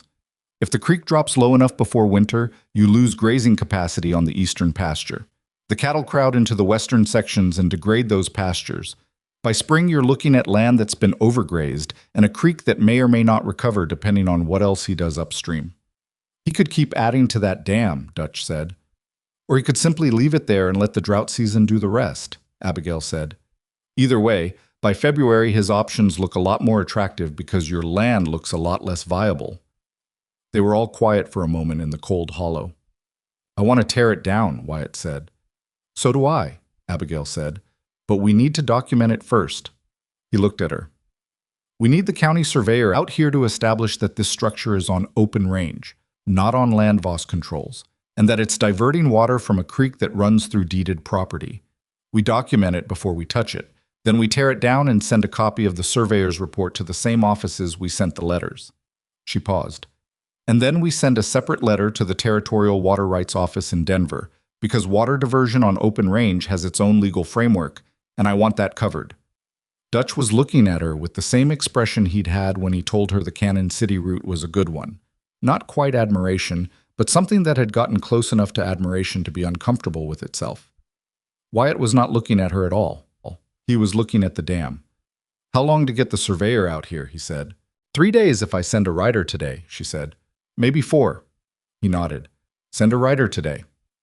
"And in the meantime, we don't touch it," he said. He said it with the effort of a man restraining something that wanted very much not to be restrained. "We wait." "Thank you," she said. He finally looked at her.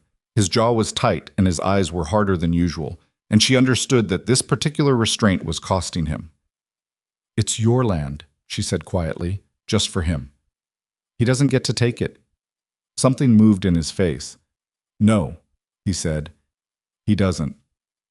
The county surveyor arrived in 3 days, a compact, efficient man named Mr. Aldous Webb, who took his measurements without commentary and produced a written report in a hand that was precise to the point of severity, establishing that the dam structure sat 40 feet inside the open range boundary, that the diverted watercourse demonstrably fed the spring source on the Double C's deeded eastern property, and that the diversion had measurably reduced water flow as documented by the creek levels.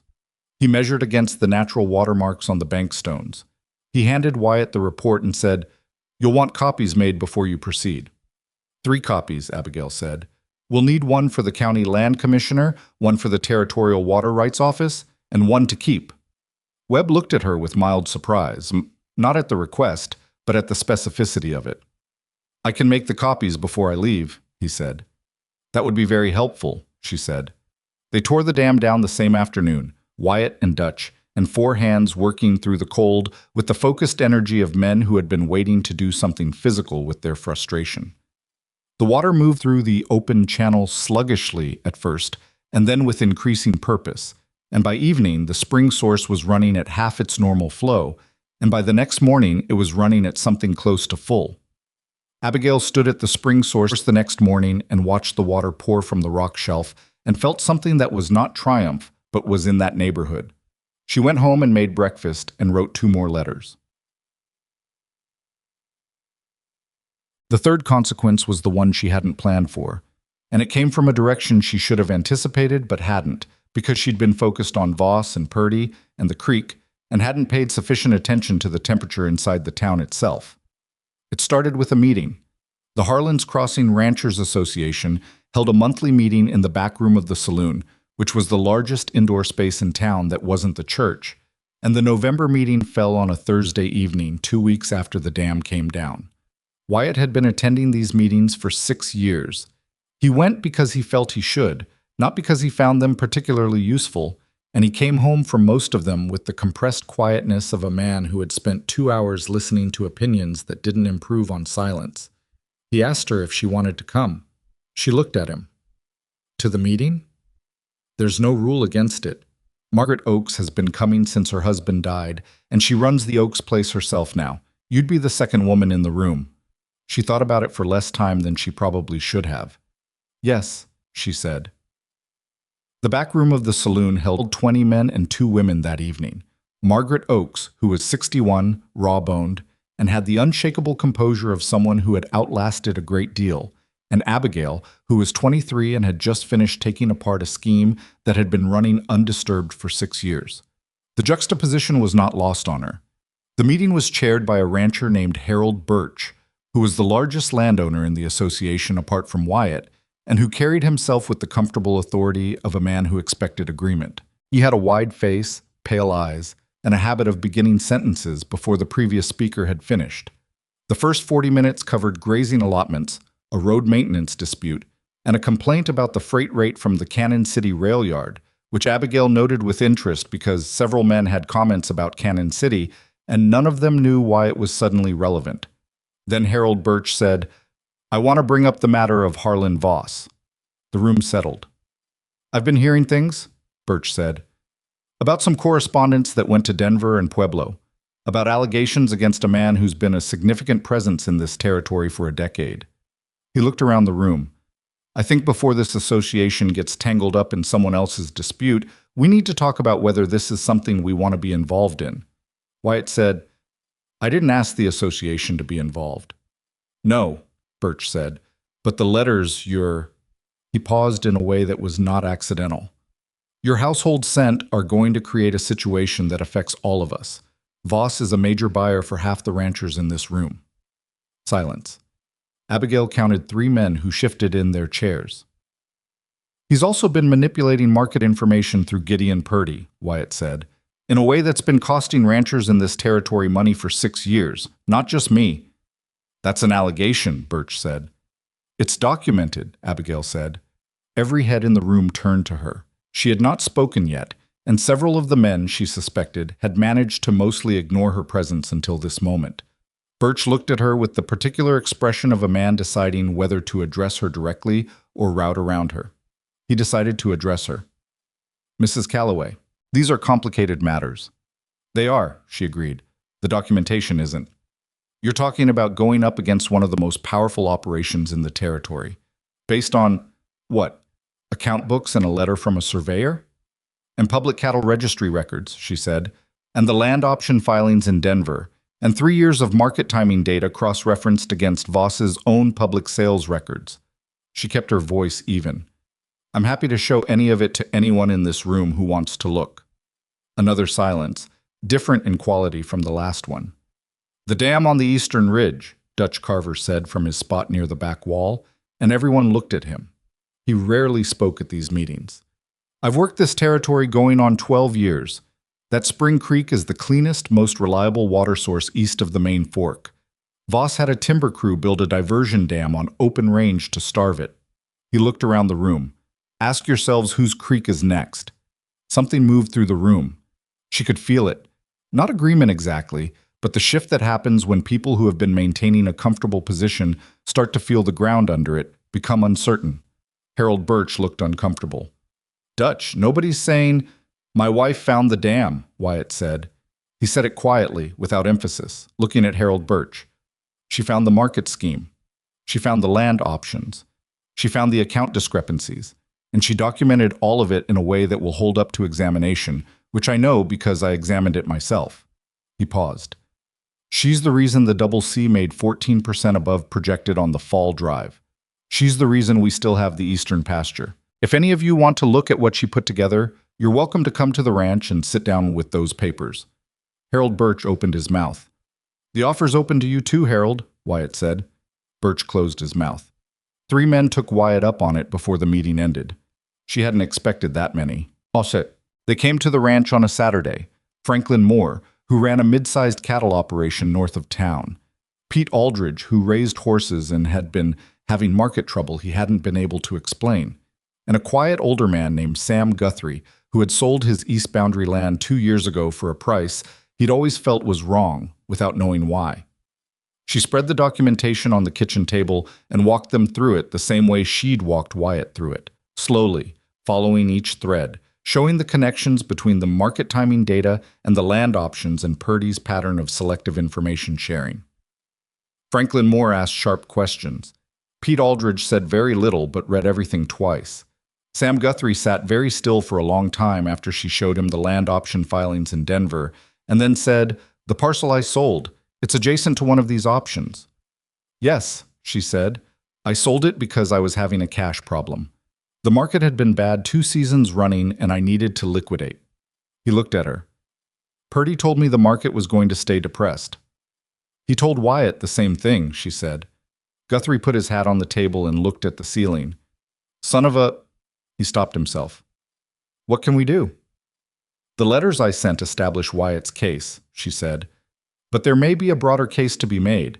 If other ranchers in this territory have been affected, have documentation of their own market losses that match the pattern, that strengthens everything." "I have my sales records," Moore said. 5 years of them." "I'd like to see them," she said. "If you're willing." He was willing.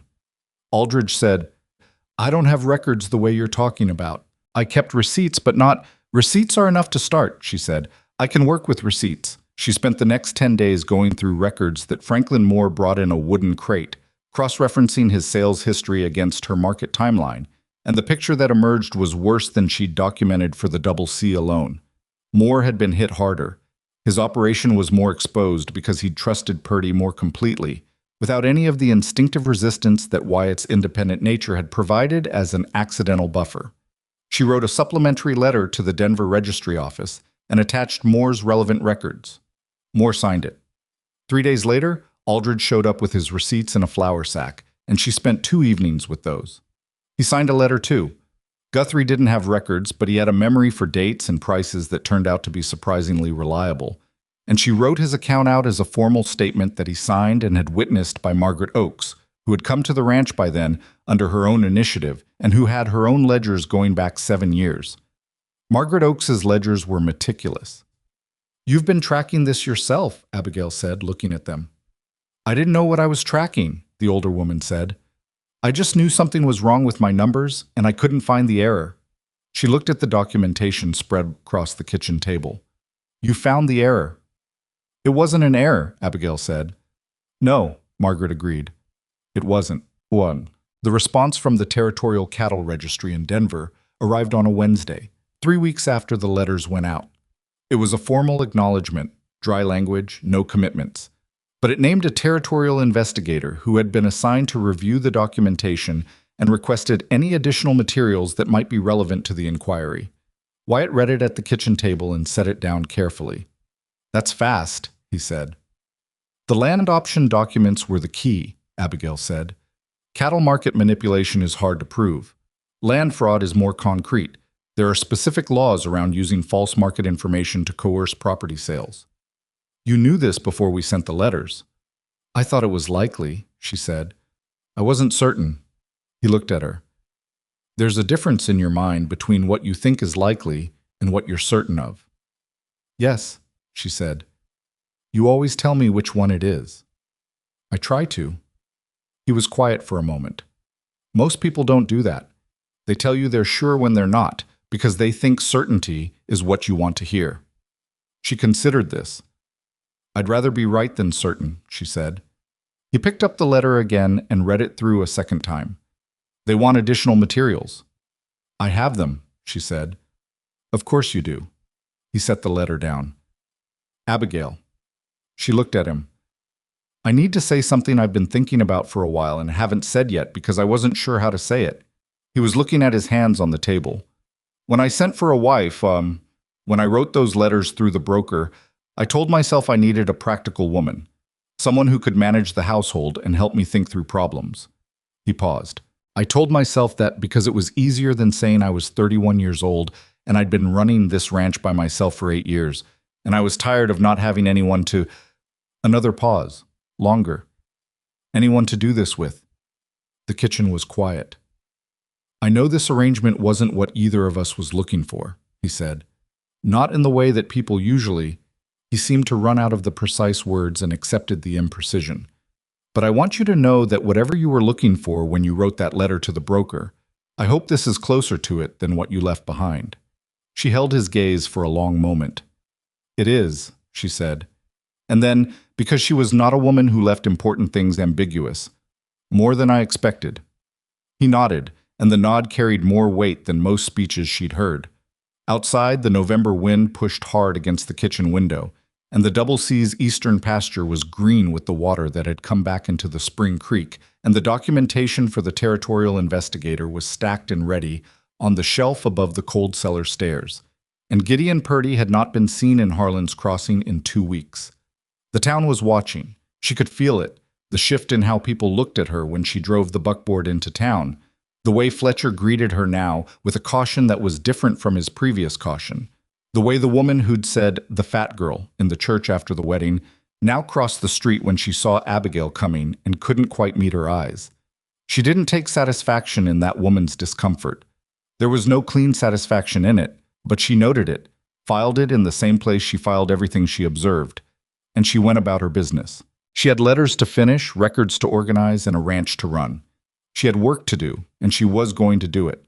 The territorial investigator arrived in Harlan's Crossing on the second Monday of December, riding in on the afternoon stage with a leather satchel and the particular bearing of a man who had seen enough frontier disputes to be neither impressed nor easily misled. His name was Clarence Holt.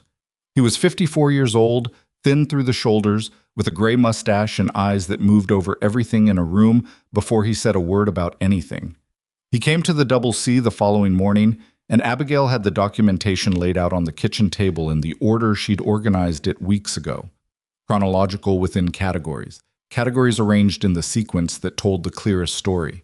She'd made a written index so he could find anything without having to ask. Holt looked at the index first. Then he looked at her. "You put this together?" he said. "Yes," she said. "All of it?" Wyatt signed the letters. The records are his. Holt looked at the index again. "I've been doing this work for 11 years, Mrs. Calloway. I've received a lot of documentation packages." He set the index down precisely where he'd found it. "This is the clearest one I've seen." Wyatt, sitting at the far end of the table with his coffee, said nothing, but she felt him not saying it. Holt spent 4 hours at the kitchen table that day and came back the following morning for 3 more. He asked specific questions and wrote the answers in a notebook with a shorthand she couldn't read, and he said very little about what he was thinking except in the form of the next question, which was itself informative. He asked about Reese Doherty. She told him what she knew and what she could demonstrate, and was careful to distinguish between them. He asked about Fletcher. She told him about the feed account scheme and noted that Dorothea Fletcher had information she might be willing to provide directly. He asked about the dam. She took him to the eastern ridge and showed him the marks in the soil where the structure had stood. The surveyor's report she handed him there, on the ridge, in the cold December air. He read it standing up without comment. On his way out on the second afternoon, he stopped in the kitchen doorway the same way Dutch Carver had stopped weeks ago, facing out, not quite turning. "The land options," he said. "The Denver Holding Company. You traced that yourself?" "Through the public registry," she said. "The ownership chain is deliberately obscured." "It is," she said. "I can show you exactly how I followed it, if that's useful." He was quiet for a moment. "It would be." She showed him the next morning. He asked her to write it out as a separate document explaining the methodology so that anyone reviewing the file could follow the same chain without having to reconstruct her reasoning from scratch. She wrote it out that afternoon in 11 pages, the most direct and plainly worded document she'd produced in the entire process. Holt took everything with him when he left on Thursday's stage. He shook Wyatt's hand at the door and then turned to Abigail and shook hers too, which she noted as unusual not because it was remarkable in itself, but because of the specific deliberateness with which he did it. "I don't know how long this takes," he said. "These things move slowly." "I know," she said. "Boss will have lawyers involved before the week's out. I know that too." Holt looked at her for a moment. "You're not frightened?" She considered the honest answer. "I'm frightened of the things I can't document," she said. "The things I can document don't frighten me anymore." He nodded, once, and went out to the waiting buckboard. December was hard in the way that December in the Colorado Territory was always hard, which was not the dramatic cinematic hardness of blizzards and catastrophe, but the grinding daily hardness of cold that didn't let up and work that didn't pause for it. The cattle needed consistent management in winter pastures. The equipment needed attention in ways that couldn't be deferred. The crew needed to be kept occupied and fed and warm enough to function, and Bertie, who ran the cookhouse with the iron authority of someone who had been doing it longer than several of the hands had been alive, had developed a pain in her hands that was getting worse in the cold, and that she mentioned to no one, which Abigail only discovered because she started finding small inefficiencies in the cookhouse output that were inconsistent with everything she knew about Bertie's standards. She went to Bertie directly. "Your hands," she said. Bertie looked at her with one good eye. "What about them?" "They're hurting. You're adapting around it." "I'm managing," Bertie said. "I know you are. You've been managing for 62 years and you'll manage until they carry you out." Abigail pulled a chair from the corner. "Sit down for a minute." Bertie sat, with the slow care of someone who didn't want to show how much relief the sitting brought. Abigail made her a cup of tea. Not coffee, which Bertie drank all day, but the willow bark tea she'd been brewing for her own tension headaches, and which had a secondary property she'd read about in one of the medical pamphlets that came through on the stage occasionally. She set it in front of Bertie without explaining what it was. Bertie picked it up and drank it and made a face. "What is this?" "Tea," Abigail said. "What kind of tea?" "The kind that helps with pain in your joints." Bertie looked at her. For a moment, the old woman's face did something complicated. A struggle between the pride of a woman who had never asked for anything and the simple animal relief of someone being helped without having to ask. "I don't need fussing over," Bertie said. "I'm not fussing," Abigail said. "I'm managing a resource. You're the most important person on this ranch and your hands hurt. That's a practical problem." Bertie was quiet. "I could take over the morning baking," Abigail said. "You'd still run the cookhouse. I'd just handle the parts that are hardest on your hands until the cold lets up." "That's my kitchen," Bertie said. "I know it is. I'm not trying to take it." A long pause. Outside, someone crossed the yard toward the barn, boots crunching on the frozen ground. "You do the bread," Bertie said finally. "Nothing else." "The bread?" Abigail agreed. She started the bread the next morning at 4:30 before Bertie was even up, and she left it for the cookhouse crew without ceremony, and Bertie never mentioned it, and neither did she, and the arrangement held through the rest of the winter without anyone having to discuss it again.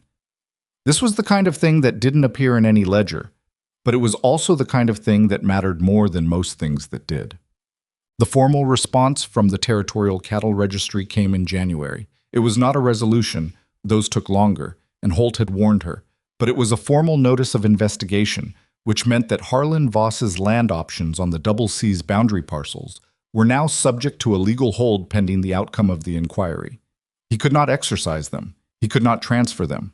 They were, in the language of the notice, Suspended instruments pending review.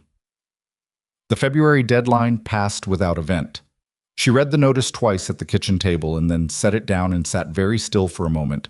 And Wyatt watched her from across the table and didn't say anything. And she was grateful for that because she was not ready to speak yet. The land options had been the mechanism. They were the reason Voss needed the double C to fail on a specific schedule. Without them, with the options suspended and the deadline passed and the inquiry now on the public record, the entire architecture of the scheme lost its urgent purpose. Voss could still cause trouble. His lawyers would make the investigation last as long as they could. Gideon Purdy would either find a lawyer of his own or disappear, and she suspected disappear was more likely given what she knew of the man's character. But the existential threat was gone. She picked up the notice and carried it to the shelf above the cold cellar stairs where she kept the documentation files, and she added it to the stack, and she went back to the kitchen and started making supper. Wyatt said, "How do you feel?" She thought about it. "Like I finished a very long calculation," she said, "and the answer came out right. That's it?" "I'll feel more tomorrow," she said. "Tonight I'm just tired." He nodded. Understood that kind of tired. Gideon Purdy was gone by February, as she'd predicted, relocated to somewhere outside the territory, according to what Dutch heard through the network of trail hands and freight drivers, who moved information across the Colorado frontier more efficiently than any telegraph system. Fletcher at the general store had given a statement to Holt's investigation that named Purdy explicitly in the market information scheme, which Dorothea had told her about with the quiet satisfaction of a woman who had waited a long time to see something corrected. Fletcher himself had not prospered from the experience.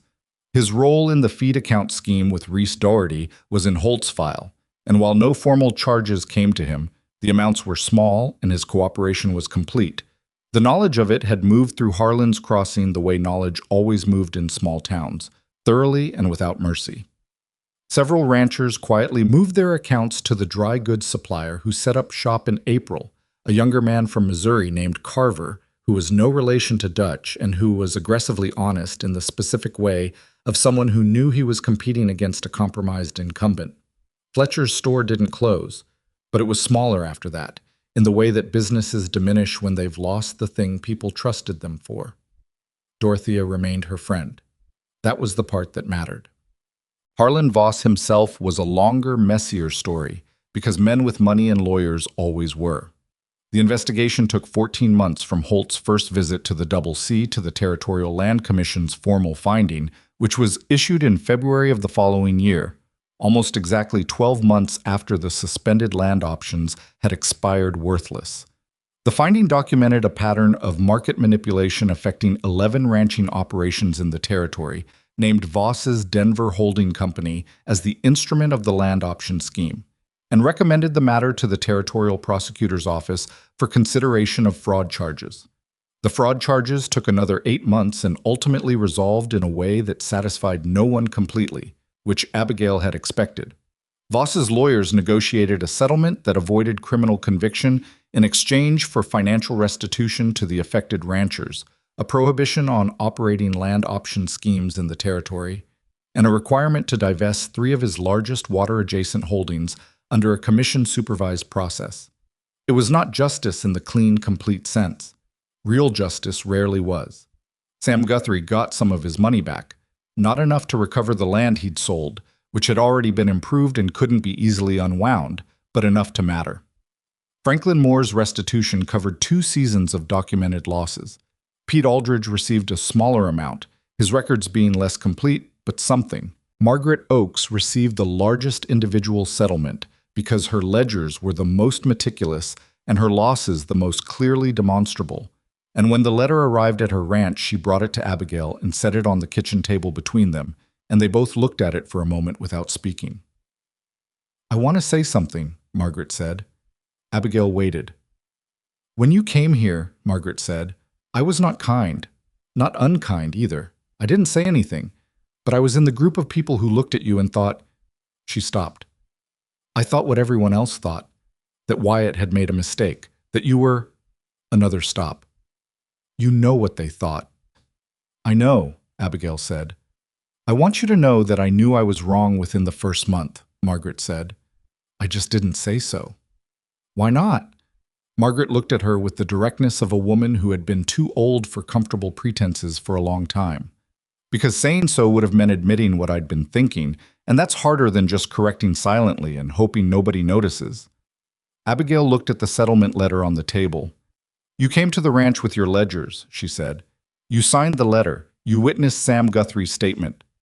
That's not the same as apologizing. No, Abigail said. It isn't. Silence. I'm sorry, Margaret said. Abigail looked at the older woman across the table, at the deep-cut lines of a face that had spent decades in the weather, at the hands that were rougher than most men's, at the steady, unembarrassed eyes of someone who had decided to say a hard thing and was saying it. Thank you, Abigail said. I mean that. Margaret picked up the settlement letter and tucked it into her coat. Your bread is better than Birdie's, she said, on her way to the door. Don't tell her I said so, Abigail almost smiled. I wouldn't dream of it. Cole came back in the spring of the second year, and he was different from the first time, quieter, less performing, with the look of someone who'd had a rough winter in Denver and had been doing some thinking about it. He sat at the kitchen table and ate the supper Abigail had made and talked to Wyatt about the livestock brokerage work, which was going better now that he'd found a partner who understood the market side of it. And after supper he helped clear the table, which he hadn't done the first time, and when Wyatt went out to check something in the barn, Cole sat back down at the kitchen table and looked at Abigail with the directness of a man who had decided to say something he'd been carrying for a while. I was rude to you when I got here last time, he said. You were, she said. He nodded. He didn't dress it up. Wyatt told me what you did. Not just the market thing, all of it. The dam, the investigation, the ranchers. He paused. He told me about the Cannon City drive. She waited. I've known my brother his whole life, Cole said. He's the most capable man I know for actual cattle work. But he's had trouble. He looked for the word. He's had trouble trusting people, after our father, after some things that happened when he was getting started out here. He paused. He trusted you. He trusted you completely, and you'd been here 2 months. He trusted the numbers, she said. He trusted you, Cole said. The numbers were yours. She looked at him. I'm saying I was wrong about you, he said, and I'm saying I'm glad my brother has you, not because of the ranch. He held her gaze. Because he seems like himself this time, more than I've seen him in years. She thought about what to say and decided on honesty. He's easier to be around than I expected, she said. He's a fair man. That's rarer than people think. Cole almost smiled. He'd hate that description. I know, she said. That's why I don't say it to him. Cole laughed. A real one, not the practiced charm she'd seen the first time. He stayed for a week and left with a standing invitation she'd extended without asking Wyatt first, because she knew he'd agree, and because the invitation itself was part of what she was building here. Not just a ranch well-managed, but a life with enough room in it for the people who belonged in it. The spring of the second year brought 2 things that mattered. The first was a letter from Mill Haven, Kansas, which arrived on a Tuesday in April, and which she almost didn't recognize because the handwriting on the envelope was unfamiliar. Not Hollis Crane's hand, which she knew too well, but smaller and more careful. She opened it at the kitchen table and found it was from a woman she'd grown up alongside, a girl named Clara Potts, whose older brother was the postmaster, and who had apparently gotten her address through that fraternal connection. The letter was 4 pages long. Clara wrote that she'd heard things, through the mail circuit, through traveling merchants, through the kind of frontier gossip that moved further than anyone expected, about what Abigail had done in Colorado. She wrote that she'd always thought Abigail was remarkable and had never said so, and she was saying so now because she felt she should have said it years ago. She wrote that Hollis Crane had remarried, a fact she delivered with the brevity appropriate to information nobody needed to expand on. She wrote that she herself was happy, or mostly, and that her children were healthy, and that she thought of Abigail sometimes and hoped the West had been good to her. Abigail read the letter twice and sat with it for a while. She didn't feel what she'd expected to feel, reading news from the place she'd spent 23 years. She'd expected something sharper, some residual ache from that particular kind of life, the kind where you exist in a space that was never designed for you, where every day is a negotiation between what you need and what you're permitted. What she felt instead was the particular quietness of distance, not indifference, just perspective. The way things look different when you've moved far enough away to see their actual size. She wrote back to Clara. It took her 3 drafts to find the right tone. Not triumphant, because that would have been dishonest about how hard the past 2 years had actually been, and not humble, because false modesty was its own kind of lie. She wrote truthfully. The ranch was good, the work was hard. She had made something here that she was proud of, and she thought of Millhaven less than she'd expected, but more than she sometimes admitted. She sealed the letter and sent it on Thursday's stage. She didn't expect the correspondence to continue regularly, but it did, as it turned out. Letters trading back and forth every 6 weeks or so for years afterward. A thin thread of connection to a place she'd left that turned out to be different from the place she'd been trying to leave, now that she was far enough from it to tell the difference. The second thing was the conversation that happened on a Sunday morning in late April, when the ground had finally thawed enough to think about the kitchen garden again. And Abigail was out assessing what had survived the winter and what hadn't. Wyatt came out with 2 cups of coffee, the same as the first morning she'd been here, and he came through the garden gate and handed her one, and they stood looking at the garden together in the early light. "The beans didn't make it," she said. "They never do," he said. "The frost gets under them." "I'll try a different variety this year. I read about a cold, hardier cultivar that—" "Abigail," he said. She looked at him. He was looking at the garden, not at her, with the expression she'd learned to recognize as Wyatt Calloway, preparing to say something he'd been preparing for a while. "When I was 22, he said, I was on a cattle drive through eastern Kansas, and we stopped at a town for supplies. And there was a woman there, older than me, not by much, selling bread from a cart outside the general store." He paused. "She had a line of people waiting, and she was moving fast, keeping everyone happy, and I watched her for probably 10 minutes and thought, whoever's got her figured something out." Abigail waited. "I thought about her for years afterward," he said. "Not in a... It wasn't about her specifically. It was about what I'd seen. Someone completely at home in what they were doing, not performing it, not managing it, just doing it." He looked at her then, directly, the way he looked at things he wanted to understand fully. "That's what I see when I look at you," he said, "every day." The garden was very quiet. The early light was flat and clean, the way spring light was before the day got warm enough to change its character. "Wyatt," she said. "I'm not asking you for anything," he said quickly. "I know what we agreed to. I know this started as an arrangement, and I know what you're not doing," she said. "Let me say something." He stopped. She held her coffee cup in both hands and looked at the garden, the recovering soil, the beans that hadn't made it, the squash mounds she'd marked for replanting. "When I wrote that letter to the broker," she said, "I told myself I was looking for a fair arrangement with a man who needed a capable wife. That was true. It was also the smallest version of what I was actually hoping for, because the smallest version was the one I was most sure I could realistically expect." She paused. "I'd been told, in a lot of different ways and by a lot of different people, what I could reasonably expect from my life, and I believed it more than I should have." She looked at him. "You didn't treat me like a reduced expectation," she said, "from the first day. You treated me like a person whose opinions were worth hearing. That sounds like a low bar, and I know it sounds like a low bar, and the fact that it actually was not a low bar in my experience, tells you something about what I came from." Wyatt said nothing. He was listening with the full, unhurried attention she'd come to rely on. "I don't know what this is," she said honestly. "Between us. I know it's more than an arrangement.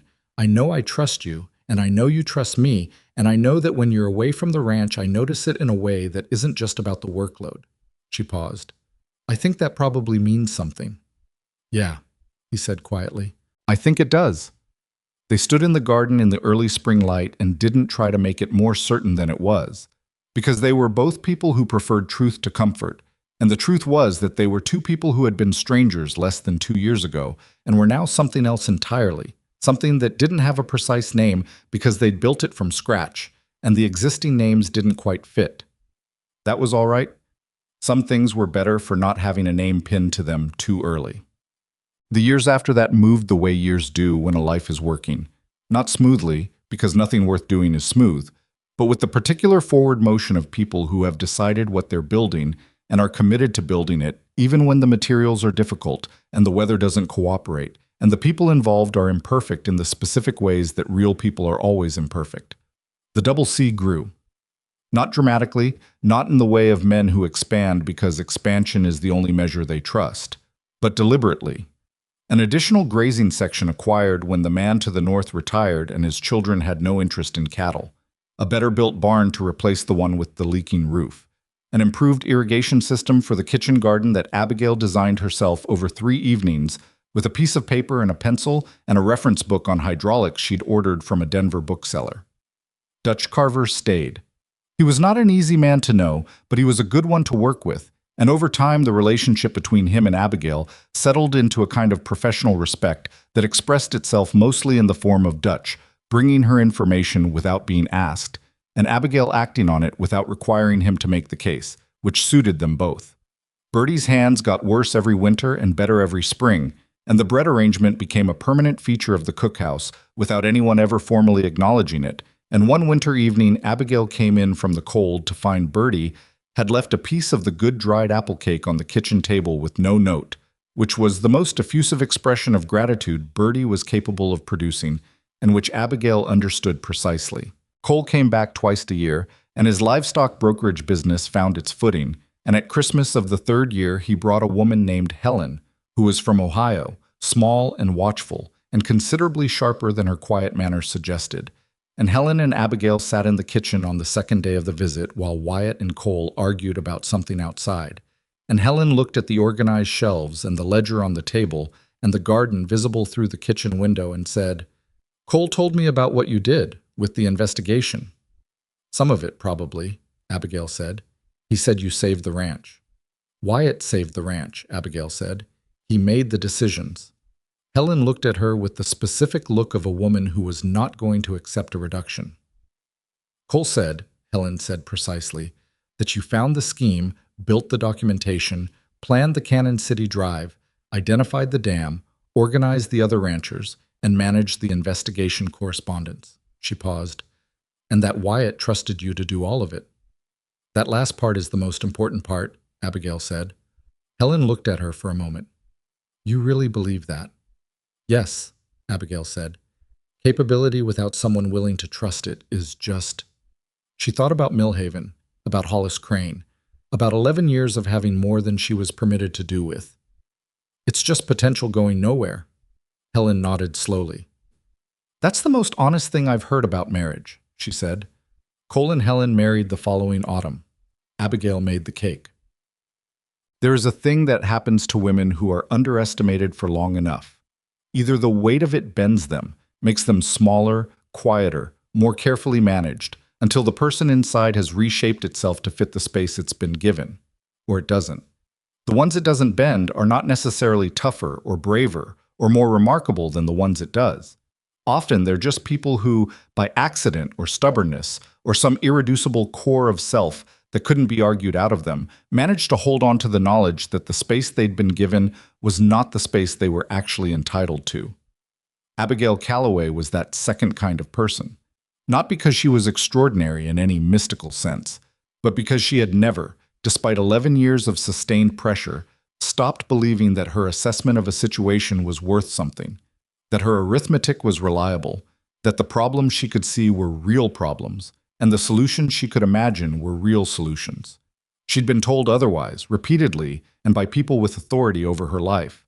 She had not believed them. That stubbornness, that specific unglamorous refusal to accept someone else's smaller version of who she was the thing that everything else grew from. It wasn't heroism, it was just holding on. But holding on, when the pressure is sufficient and sustained enough, turns out to be one of the harder things a person can do. She was 31 when the first notice about the Territorial Ranching Association's annual award reached the double C, addressed to Wyatt in the formal language of official correspondence. The association had been reorganized 2 years after the Voss investigation concluded, with Harold Birch quietly stepping back from the chairmanship and Franklin Moore taking it over. And Moore had spent the intervening time rebuilding the organization into something with actual integrity, which was harder than it sounded and took longer than he'd hoped. The notice informed Wyatt that the association was establishing a new recognition for contributions to the territorial ranching community, and that he had been nominated by a unanimous vote of the membership. Wyatt read the notice at the kitchen table and handed it across to Abigail. She read it. "They're nominating you," she said. "They're nominating the Double C," he said, "for the Voss investigation and the market reform work." "That's you." "That's us," he said. He said it with the directness he applied to all important things, without embellishment. She looked at the notice again. The language was formal and somewhat stilted in the way of official documents, and it cited the ranch's role in exposing the market manipulation scheme and contributing to the investigation that had resulted in the Territorial Commission's new fraud provisions for the livestock industry. "There's a dinner," she said, "in Pueblo, in March."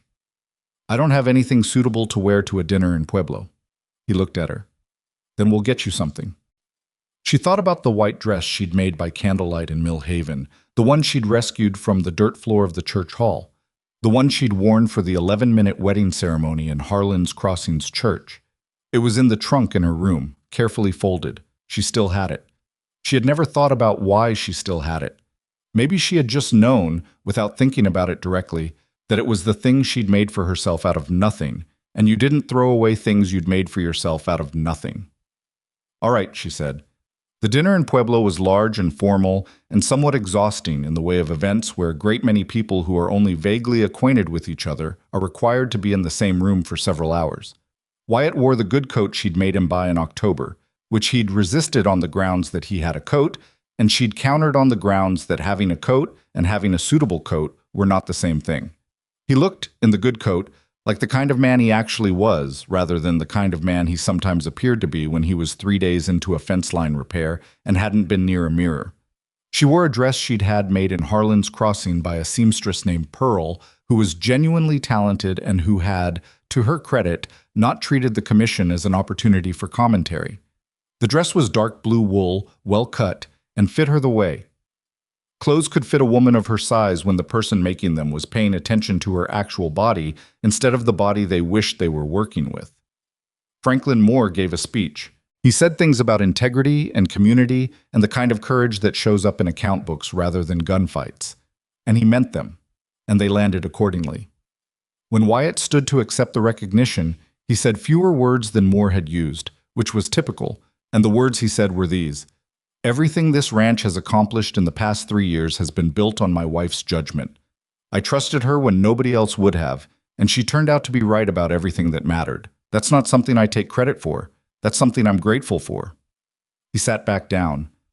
The room was quiet for a moment, the specific quiet that falls when someone has said a true thing plainly and the audience is absorbing the plainness of it. Then the applause, and she sat beside him and felt his hand find hers under the table. Briefly, not a performance but a fact, and she held it for a moment before they both let go and the evening continued around them. There is no clean ending to a life well lived, because lives don't end cleanly. They continue, accumulating, changing shape, producing new problems as fast as they resolve old ones. What Abigail Calloway built at the Double C was not a legend. She would have found that word uncomfortable anyway. What she built was something more durable and less dramatic, a working life on her own terms, a ranch that was honest in its accounts and fair to the people who depended on it, a marriage that had started as a practical arrangement and become, with time and trust and the daily accumulation of shared difficulty, something she didn't have a cleaner name for than partnership, except that partnership was too thin for it, too transactional, too limited to the professional. She and Wyatt were never the kind of people who said important things often. That wasn't their nature, either of them. But the things they did say, they meant, and the things they built together, they built to last. She thought sometimes about what Hollis Crane had said in the kitchen on the Sunday evening she told him she was leaving. Who in God's name would have you? She thought about it without bitterness, mostly. Bitterness would have meant the question still had power over her, and it had been a long time since that particular question had any power over her at all. The answer, it turned out, was a fair man in Colorado who needed someone capable and was willing to trust what he couldn't yet see. And she, in turn, had needed the same thing. The people who laughed at the match, be in the church hall in Mill Haven, in the Harlan's Crossing saloon, in the back rooms where small men made small assessments of things too large for their imagining, were not all bad people. Some of them were, but most of them were just ordinary, which is to say they looked at what they could see and made the easiest available judgment, and what they could see was a woman who didn't fit the established pattern of what a successful rancher's wife was supposed to look like. They couldn't see the arithmetic in her head. They couldn't see the years of managing impossible situations on insufficient resources. They couldn't see the thing that Wyatt had recognized sitting across a kitchen table on her first full morning at the Double C when he'd asked her what she wanted to do and listened to the answer with the full weight of his attention. What they couldn't see was her, just her. That was their loss. She had stopped making it hers. The kitchen garden grew better every year because she kept learning what the soil needed and adjusting accordingly. And the spring creek on the eastern boundary ran full and clean through every season. And the Double C's cattle went to market at the right time on the right routes because she tracked the numbers and Wyatt trusted them. And the household accounts balanced cleanly because she kept them that way. And the bread was good because she made it every morning at 4:30 and had gotten better at it every winter. None of it was glamorous. All of it was hers. And on the mornings when she stood at the kitchen window with her coffee going cold in her hand, watching the light come up over the eastern ridge above the spring creek, she felt something that she had not had a name for when she arrived here, and that she still didn't have a perfect name for, but that was close enough to belonging that she had stopped worrying about the imprecision. She was home. She had built it. That was enough. That was, in fact, everything.